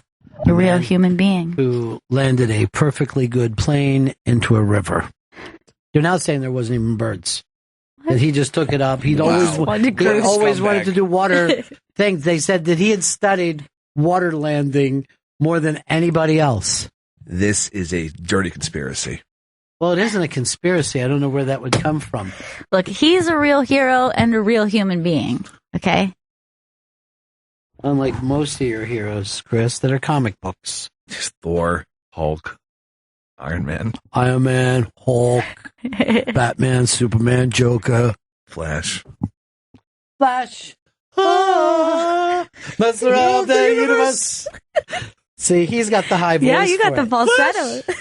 To save every one of us. Fucking movie was the shit. No, you should drop the. The only thing good about that movie, you just ruined by singing. Because that song is fucking hilarious. Queen doing the theme of Flash. I don't know whether they've ever done that in concert. Or is it just something? It was a pay for. It had to be a pay for play. Look, you can see that Chris won't sing along. He only knows the beginning. I saw the beginning. Yeah, so you should go with it. That never stopped Dave from singing every line. Let's go over here to Steve. Steve, what's up? I'll go to the next call. Steven, what's up? Hey, Mahabone, Ronnie. The Shriners have a code. They say Mahabone. I think it's a beautiful thing that the NFL doesn't do anything. The players are the ones who will dole out the punishment to Mr. Kaepernick. Well, what would make you feel that the players disagree since it's a predominantly black league? Even though a lot of them might be afraid of not getting money and stuff, I doubt that those people grow up feeling particularly good about the cops. You need to watch a little thing that I turned Chris on. He bitched today, Last Chance U. Oh, man. And you will see the mentality of football. Football does not bring out the best in any of us, whether it's the players, the coaches, or even the people watching. It's a pretty brutal sport. Yeah, and I guess that's another thing. It's the same idea. It's just strange the focal point of that when it's like it's a pastime, but it's also it's very weird that we've tied in this thing of. I'm watching a clip the other day, and I see a man thrown to the ground and gets a bone in his back broken, and part of me, not the best part of me, thinks good because now the Eagles have a better chance when they play Dallas. And Aikman's been there for me a lot with not Aikman, Romo. I still call all of them Aikman, no matter who you are on that team, even before Aikman played. But Romo has gotten hurt a lot. But don't you think it kind of brings out and we've all done this, where a guy gets hurt and you're like, okay, that's great. You know, and I mean, he's got a bone in his back broken. And you're like, all right. You know, I mean, we have a lousy team, so do the Giants. I don't think the Redskins are going to be so good. You know, this sets the balance that's the kind of fucking thinking you find yourself doing. It's really bad. Like a giant injury, especially in a gambling situation. Like, all right, now I'm fucking set. That guy's out. There's no way they're going to fucking score again. The only situation, the only relationship you have with football is gambling. It's non-existent other than that. Let's break here, shall we? Think we've solved this? I'm glad we all agree. All of us in the room, you the listener, now we're all on the same page. What I love is that we disagree to agree, and no one ever does that. Right back, Bennington. Yeah, buddies. The Bennington Show. On a Monday. Tomorrow night, Gail and I are going to be attending Robert Kelly's show, Creeps with Kids. It's at the Village Underground. Robert Kelly, Bonnie McFarlane, Jim Florentine, Louis J. Gomez. So come hang out. ComedyCellar.com for tickets. Now, without even knowing, right, which one of them you think is the best parent? I'm going to take a guess and go Bonnie. Chris? I feel like Robert Kelly. Young gun Louis J. Gomez. No, it's got to be Bonnie. It's got to be Bonnie. The woman is always a better parent than the man, 100% of the time. Even if they're two crackhead parents, the mother is going to be a better parent than the crackhead dad. And even if the mom's a crackhead, it's probably still a better parent than the dad. The sober dad? Yeah. You can't do anything about it. It's instinct. It's nature. This is being called a burger, Chris. A burger? Yeah. I see a sandwich. Somebody just wrote, probably the best burger I ever had. Better than Shake Shack. Interesting. Oh, that kind of makes me want one. Yeah. I'll have that. Oh. What's up? Burger? Sure. Instead of the steak? It sounds like this steak turned into a burger somehow. Oh, don't we know that story? Don't bring that up. When Chris lost his shit. No, really did everything. that. I walked right into that one. Oh, no. You liked bringing it up, though. That was part of the fun. No, I don't know what I want. I know I want something, though, Chris. Just give me the word. I'll fucking pull the trigger, Ron. Ouch. It's weird. I know. He's weird the way he says things. Oh, yeah. He's weird. So? Yeah, Chris is weird. I thought it was weird. He just kept looking at that McChicken video while we're trying to talk Kaepernick. And then now that's why I don't want to get anything with him eating there in case he tries it. He's curious. We're not getting any McChickens. Because he learns from the internet, and he says, that's something I want to try. Up on the iBang, there's a story about the millennial whoop, is what they're calling it. Like whoop, there it is? It is a trend in pop music that has been popping up over the last couple years, a very specific kind of chord change that is everywhere in pop music, and they're calling it the millennial whoop. No, this is very funny. I just told you that I can't tell any of the performers apart now and their songs. They do the same visual stage act with dancers. And then now people must have said that during, the British invasion. Sure. They all sound the same. But I always felt like I could tell pop music apart. Now I can't. I don't know what the whoop is. Do you, Chris? I don't know what this is. All right, so let's play. I think there's a couple examples. All right, let's go back to the beginning. So this is the oh type of thing. Yes. Now that it's pointed out to me, yes, it is annoying. Let's listen one more time. Demi Lovato, The Lonely Island. So they're all saying oh a lot. Yes, and it's the same progression: up, down, down a note, up, back. So it's a thing that happens in pop music where there's a trend of something, right?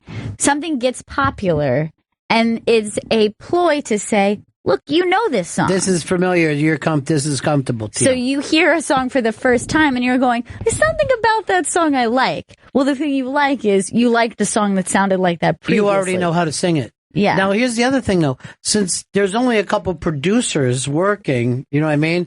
One of these dudes might have this in his head, and either it's subconscious or conscious, like, I know how to make a hit song. Who's most I'll put like the oh in there. Who's most likely not a millennial. Oh, no. Which is kind of funny. It's always been that way, by the way. Yeah. It's always producer's the oldest guy in the room. But yeah, I think it's weird. It's a trend that it's like one of those things it's kind of familiar to you, but then you hear it all laid up. And Do we know where it started? They don't pinpoint the exact time that it started, I don't believe. It seems like California Girl will be the earliest one. That was at least the earliest video they showed out of all these songs. Yeah, but that doesn't mean. Yeah, that there could have been something, before that got popular. Well, everybody was making a big deal about America's Loves Talent. I can't be it. It can't be called America Loves Talent. It's Got Talent. It's Got Talent. America's Got Talent. And there was some little 12-year-old girl playing a ukulele and singing. And they went crazy for her. But it sounded like every girl that sings playing the ukulele on YouTube already. Yeah. The ukulele voice. Yeah, there's a very specific ukulele voice. Kate McCucci was bringing this up in the Unmasked that you did, that she felt like she had a ukulele, she was writing music with ukulele, and then like a year or two later, it was just like everyone had a YouTube channel and they were singing ukulele songs. And I told you that I used to follow a young girl singing with ukulele. I thought she was great. This is like 8 years ago. But listen to this kid. The All right, this isn't the one that people went crazy before, but thank you. But she has that voice. Yes. Of everyone who's ever done ukulele. It's a little heartbreaking. It's a little scratchy and high. And there's like something a little bit old timey about it. There's like a trill. There's like a weird little trill about it. But yeah, I mean, even her like pronunciation of her words, like that can be a trend in pop music or rock music, where everyone not only are they playing the same type of music, but they actually start to pronounce things the same. Like I was making a joke last week about like pop punk music and like over pronouncing everything. And you're like, why did somebody First of all, that sounds like a hit, what you just did there. But some, Southern California pop band does that. They pronounce things like that. And then if you lived in Iowa or you lived in Brooklyn, you were making pop punk music. That's how you sang it, even though that's not your accent. So when I was in like 7th or 8th grade, there was a local band of kids about our age. They're playing at the auditorium and they're doing glam rock songs, right? And they're crushing it. The girls are losing their fucking shit. And the kids have only had this band together for a short time. Yeah. And then the kid who's singing, right? He's like this. This next song is one of our own. We hope to have it recorded next summer. And, he's doing like a Robert Plant. And everyone's like, the dudes are like, he's from fucking Linwood. Why would he be talking this? This is a song we hope to have recorded next summer. But, he was a rock and roll fan. He started doing rock and roll stage patter. Didn't occur to him. Chris, I just sent you over a ukulele video. This is a girl. This would have been like 2010, 2011, and I was following her because I had saw her cover this Kid Cudi song and had no idea that there was 1 million of her. Right. Now, at the same time that you had this, I was following another kid on YouTube that was doing like pop songs. Yeah. She was adorable, but it's the same thing. Yeah, and I followed her and was like, what a unique voice she has. Yeah. She's so straight. She was like Little Voice or like Amelie or something. She was like tiny and cute. And then 6 months later, I was like, I hate everyone who sings that way. It just exploded. Mine was the little girl who did Build Me Up Buttercup, because I thought that she was so happy and she was making us all feel happy. And again, it's because I only knew one. Yeah, turn her up. It's all the same. Yeah. But everyone's still falling for it. Yeah. America loves talent. Just went crazy for this I'm not kid. saying I'm above it. Yeah, I bought a fucking ukulele, guys. Okay, yeah, I learned how to play it. I admit it. Sometimes, You're like a cute ukulele girl, though. You should embrace it. I'm not. We should do ukulele Thursdays where you bring it in. Every Thursday. What song would you play? 3 hours. I don't know. What would I play? Over the Rainbow? Same fucking bit? No. Remember that Fat Hawaiian Brother Is? Everybody loved? Everybody loved that. And that showed up in like 19 movies in a row. Yeah. And it's still showing up in movies. Yeah. Like that song is so beloved. Was this the beginning of the ukulele trend when this got popular? The return to ukulele? There he is, Brother Is. Still works though, right? Voice of an angel. Never looks like Hawaiians themselves ever have any money. You know what I mean? Like, why can't they open up a successful business there? Instead Why is that funny to you, Chris? It's not funny. I'm sitting here wondering why the indigenous people don't have money. And a bunch of howlies show up and steal their money. Why would that bring laughter from you? The irony of it all. Is that what you're laughing? What's ironic about You laugh when you hear irony? It's a great song, right? He laughs anytime that he thinks he's hearing white supremacy, but you weren't. Why does it bring you such joy? Not a white supremacist. I'm not. Why do you have to explain that to us every day, though? Comes up a lot. How could you listen to this and be a white supremacist? I'm not a white supremacist. You sick son of a bitch. I'm no Nazi. You just said you're a neo-Nazi? I'm no Nazi. I heard neo. It sounds like neo-Nazi. No one says I'm a no-Nazi these days. There are never Trumps out there. Then you know what I say back to them? Good. Then accept Billary. That's good. Hillary and Bill. Hillary. That's pretty good. Yeah. Two sides of the same devil, I like to say. Two sides of the same fucking devil. Give me another big story. What's happening out there? We were talking last night about enjoying that finale, finally having a finale that we were happy with. Yeah, it's rare. It's rare indeed. It is a very rare thing when at the end of a series you are pleased with the way they have handled things. Somebody just wrote this to me too, that Hawaii, speaking of Hawaii, they said, is talking about banning swimming with the dolphins. Yeah. They are, there's a big tourist attraction people do where they're swimming with wild dolphins, and they're saying no more. It's fucking up everything. It's fucking up their environment, their social behaviors. Pretty obvious that you don't do that. Someone else was telling me that this is becoming a problem at the national parks. I know the national parks are going for 100 years, but people are going up to the wild animals and touching them as if it was a petting zoo. What? And they caught a guy. He had put a baby bison in his trunk. Oh my God. And he was driving it back, and they stopped him. And he said, I was worried it was going to freeze to death out there. The bison had to be euthanized because they can't interact with human beings. That is sick and horrible. We fuck everything up. Look, if you were in a boat and you see, I don't know, like a pod of dolphins. Is that what it is? A pod? It's a pod. A pod of dolphins. I see the reason that you would want to interact with. They're incredible. It's like they're like swimming fucking unicorns. It's like crazy that they exist. Well, I was down in the Keys once, right? And we were just surrounded by dolphins. And we started throwing, quarter sticks of dynamite into it. God, why? And the dolphins were going up in the air and all this. But here's the worst part of it. Next thing we see is floating up to the top is a bloody flipper and face mask.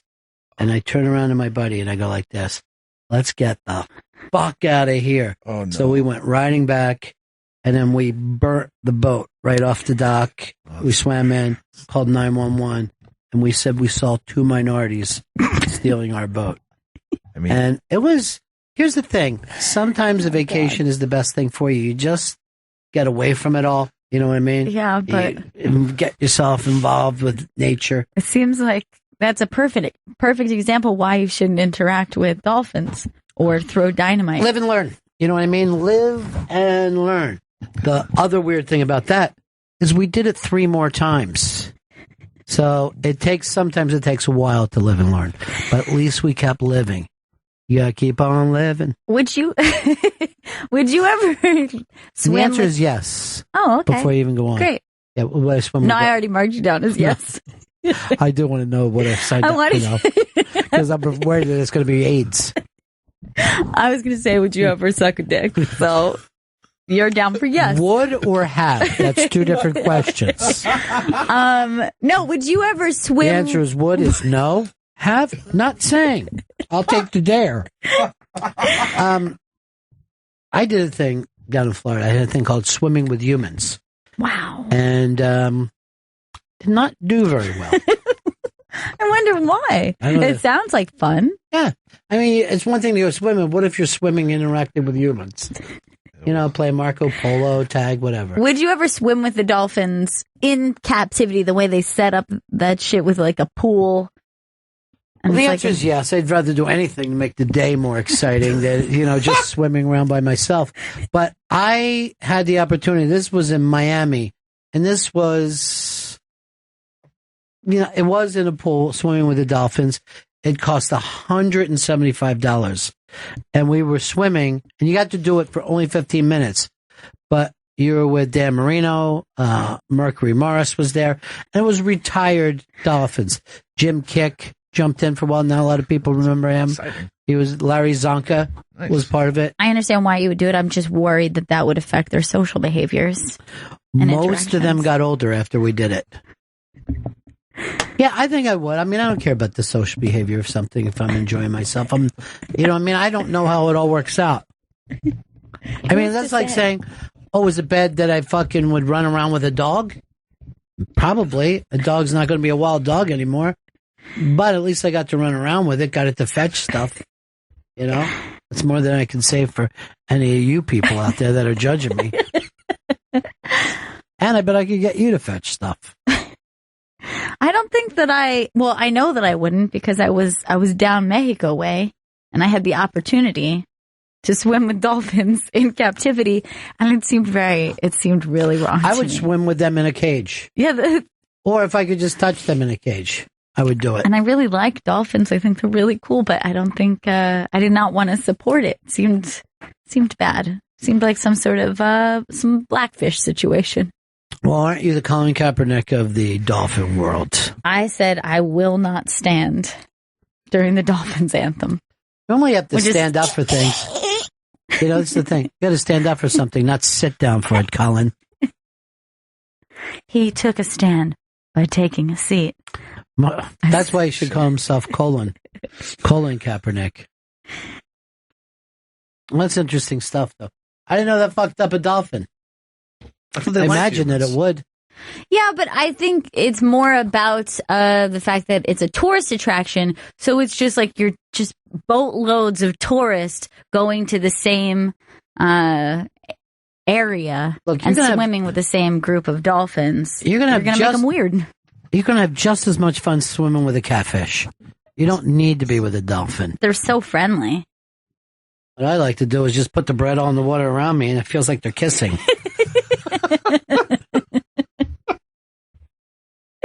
But these people always give you something to complain about. All right, did you have a menu on that thing, Chris? Yeah, let me bring it up. Make sure the Vito gets none of this. No, Vito gets nothing. You know why? I can't enjoy unless somebody's out. Vito's the one who's out this time. Fuck him. All right, there's the Big Buck. That's just a straight up steak and onion sandwich. Caramelized onions. It's not cheese steak. Was it cheese? No, it's regular steak. Yeah. That's what they're saying. With a dipping sauce. Like in a roux? Yeah. Okay, that's interesting to me. Then there's the bacon cheddar buck. Terrible. And there's chicken. McChicken? Just a regular chicken sandwich. McChicken? I'm already bored with this fucking slideshow. I don't care one way or another. I guarantee it's going to be fucking lousy. That's 100% guarantee. You're getting the Bennington guarantee on that. I'm going to send them. See how this goes. Do you know where they're going to have the service for Mr. Fuji? Have you checked? Is it here or in Japan? I did not check on that yet. Is Professor Tora Tanaka still alive? Who I thought was the best of that tag team. Tanaka's great. Yeah. I mean, he's good, but he didn't go on to have a phenomenal... He had a movie career, managerial. I think he was Odd Job. Was he really? Mm-hmm. And he carried that fucking team. He put up is this proof that Tupac is still alive? I haven't seen it yet. Pictures up. All right, just don't try to lead us into anything. Okay. Wait to get your goddamn minds blown. I doubt it very much.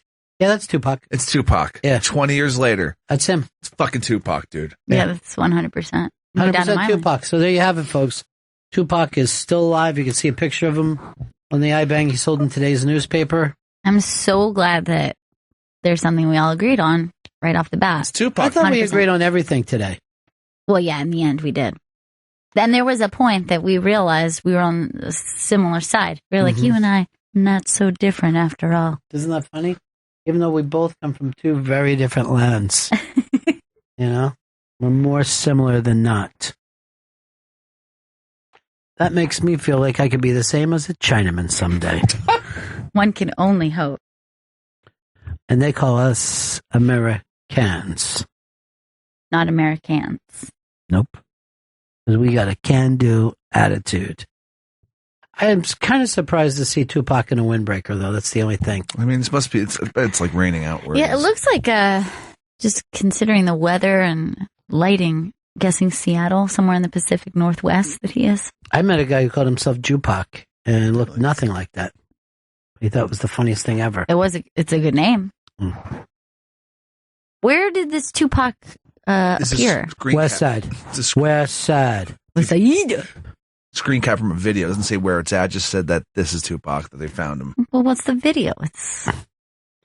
Why don't you get to the bottom of this? Yeah, I mean, people are now saying that your story is a couple years old.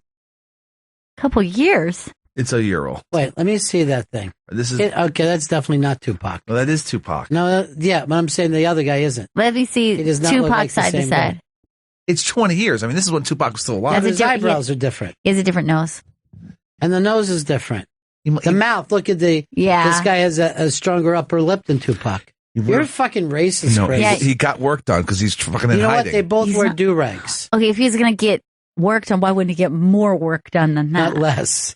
It's very You're subtle. saying very subtle work done? Why would he? And then why would he just continue to dress the same? People have put stuff into their lips, not take some of their top lip out. It's Tupac. And then he his eyebrows done. That's the work on. Show me where his nose ring scar is. I mean, it's a screen cap. You can't see it. You're living in a fucking dream, son. You're living in a dream. I'm wide awake. You just want that to be Tupac. By the way, that's the greatest thing ever to yell out. I'm wide awake, motherfuckers. Anyway, Chris, the main thing is you fucked up again. I didn't fuck up. This is fucking confirmation.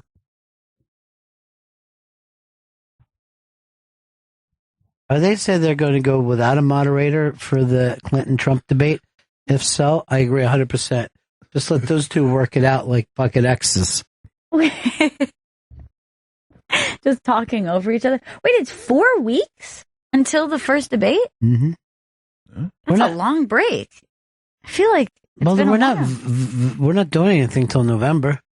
We'll be going to November. So we decided no on the food, Chris. Just jump into our other work. No, I'm putting the order in. We'll be here by 3:10. How you putting an order in? You don't even want what we want. What would you guys like? Did you put it in already? Not yet. Vito's on the phone. Vito, don't. He's not. I can see him. Yeah, I know. He's right there. You know what? It's very. You're so often caught in lies, but when it's this. It's completely see-through. I say when you make the order. You said Vito's on the phone, and Vito looked at me just wide-eyed like, I'm not. Here's the thing. Pick the phone up, Vito. Just relax, Chris. Chris was stunted because he did not know that this was see-through glass. Very special glass. Because his parents only had that smoky glass. Vito's face was like, uh-oh. Why was that anything? Smoky glass. A lot of the Italians seem to like the smoked glass. You know if something is tacky, the Italians love it. Or like a smoked mirror. I don't know if this was common when I was young, like for the time period. I know you're over there somewhere. Enjoying yourself. No, I don't know what it was, but you're right. Yeah, there was the Italians had a lot of smoked mirror too, like smoked mirror and gold. We're going to do the whole living room in smoked mirror and fake marble. It'll just be plastered marble. Yeah, fake marble, smoked mirror, gold, and white, like a lot of gold and white. Yeah, the Vito fuck story of your name is set up there. Am I describing like every aunt and uncle's living room that you grew up in? Yeah, I come from a classic Italian tacky family. That's why that's why you're conservative, though. Italians are always conservative. That's why you're Trump. We do Christmas very big. No, the 6 fishes. Yeah, was it seven fishes? I leave out one. I don't want. Why? I don't want Which trout. fish? Trout. No trout. We're all about Christmas Eve. We don't really do anything on Christmas Day. No. Yeah, I understand that. I'm the same. On Christmas Day, I feel like Christmas is over. Stinks. Christmas Day stinks. Christmas Day post like 11 a.m. You're just Stop saying it stinks. It's still just the worst day ever. Stinks. It reeks. Hey, this is kind of an interesting, and then we got to get out of here. Patton Oswalt has put out something on his Facebook that he is, I don't know where you go. He is going to finally return to stand-up. He's not been able to do anything since his wife passed away. But I even wonder if this isn't too soon. Like, I read his Facebook thing. It's just, it's heartbreaking. It's so sad. One thing that you got to say about men, no man ever thinks that he will outlive his wife or his kids. It's always a shock when it goes the other way. Your wife is supposed to bury you and cry. Yeah. That's terrible. Go cry and then spend the next 20 years just telling people, oh, I could never date another man. I've had the best. She never wed again. She had a friend that she would occasionally go to movies with or some bingo. It was always that thing. My mom has a friend. But no one wants to see my mom date. That's no. Annoying. My mom, it's bedtime. You need to get in. Stop getting your freak on. My mom, tell your friend good night. When you hit that point where of old age where people start speaking to like a child again, like the way they address a child. Yeah. I hate to hear people talk to elderly people like they're babies. I stop people from doing that with my dad. Like the women will do it. My sister will be like, did Pop eat? I'm like, he's right here. Here he is. And he'll answer. And he was like this, I can't remember. No, he doesn't do that. No, not at all. Like how I jumped in. No. Now, Pop never did that. He's fine. Get him a hoagie, soda, chips, and a tasty cake. And he's happy. Put him in front of the Phils. Boy, this movie that's supposed to... This was the early thing that was going to win the Oscar. And now they're even having trouble distributing it because there was rape accusations. They're sunk. Yeah. Yeah. It is over for Birth of a Nation. You think? Yeah, I think it's over. I don't know. I think it might, by the time Oscars roll around, I thought it was fine because I misread it. I thought it was rap accusations. I'm like, well, he's black. I'm sure he's going to rap when he's there's younger. There's nothing wrong with that. Yeah. I, for one, stand by him. I take a stand by I'm not the biggest rap fan, except for metal rap. But you and country rap. You do like new metal rap. Yeah. My orthopedist is an executive producer on that movie. Well, who did he rape? I'm not sure. By the way, how old are you that you have an orthopedist? How old are you that you have your own orthopedist? Wait, is the orthopedist one who does the joints, whatnot? Your shoulder? The shoulder guy, yeah. No. What's that? Orthopedics is feet, right? Oh, yeah. Is it? Yeah. Yeah. Orthopedic. Yeah, that's your foot. Oh, foot region. Dude who operated on my shoulder is executive producer of that You had movie. an orthopedist do this? That hurricane is going right above Tampa. Right where your family is. Yeah, I was seeing that. Is it taking a... It's taking the hard loop, yeah. A millennial whoop, if you will? Yeah, it's a swoop, there it is, they call it. Swoop, there it is. That doesn't sound so bad. You know, when we were talking about rap, this is funny. Walking in today, I was listening to early rap. What line? And I'm like, there's never been a song that was so pro-drug until every once in a while they say don't. But other than that, it's like, yeah, you should be getting whacked out on this. It sounds pretty great. They make a very compelling case. But that's where I got off the rap bandwagon right after right that. There? So, yeah, you I weren't was done. long. Well, they all sound the same now. All right, we got to get going, kids. We got to mosey.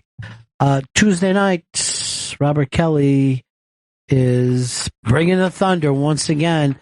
Creeps with Kids. Gail and I will be joining him along with Bonnie McFarlane, Jim Florentine, Louis J. Gomez, and more. Did I leave somebody out? No, that's it. No.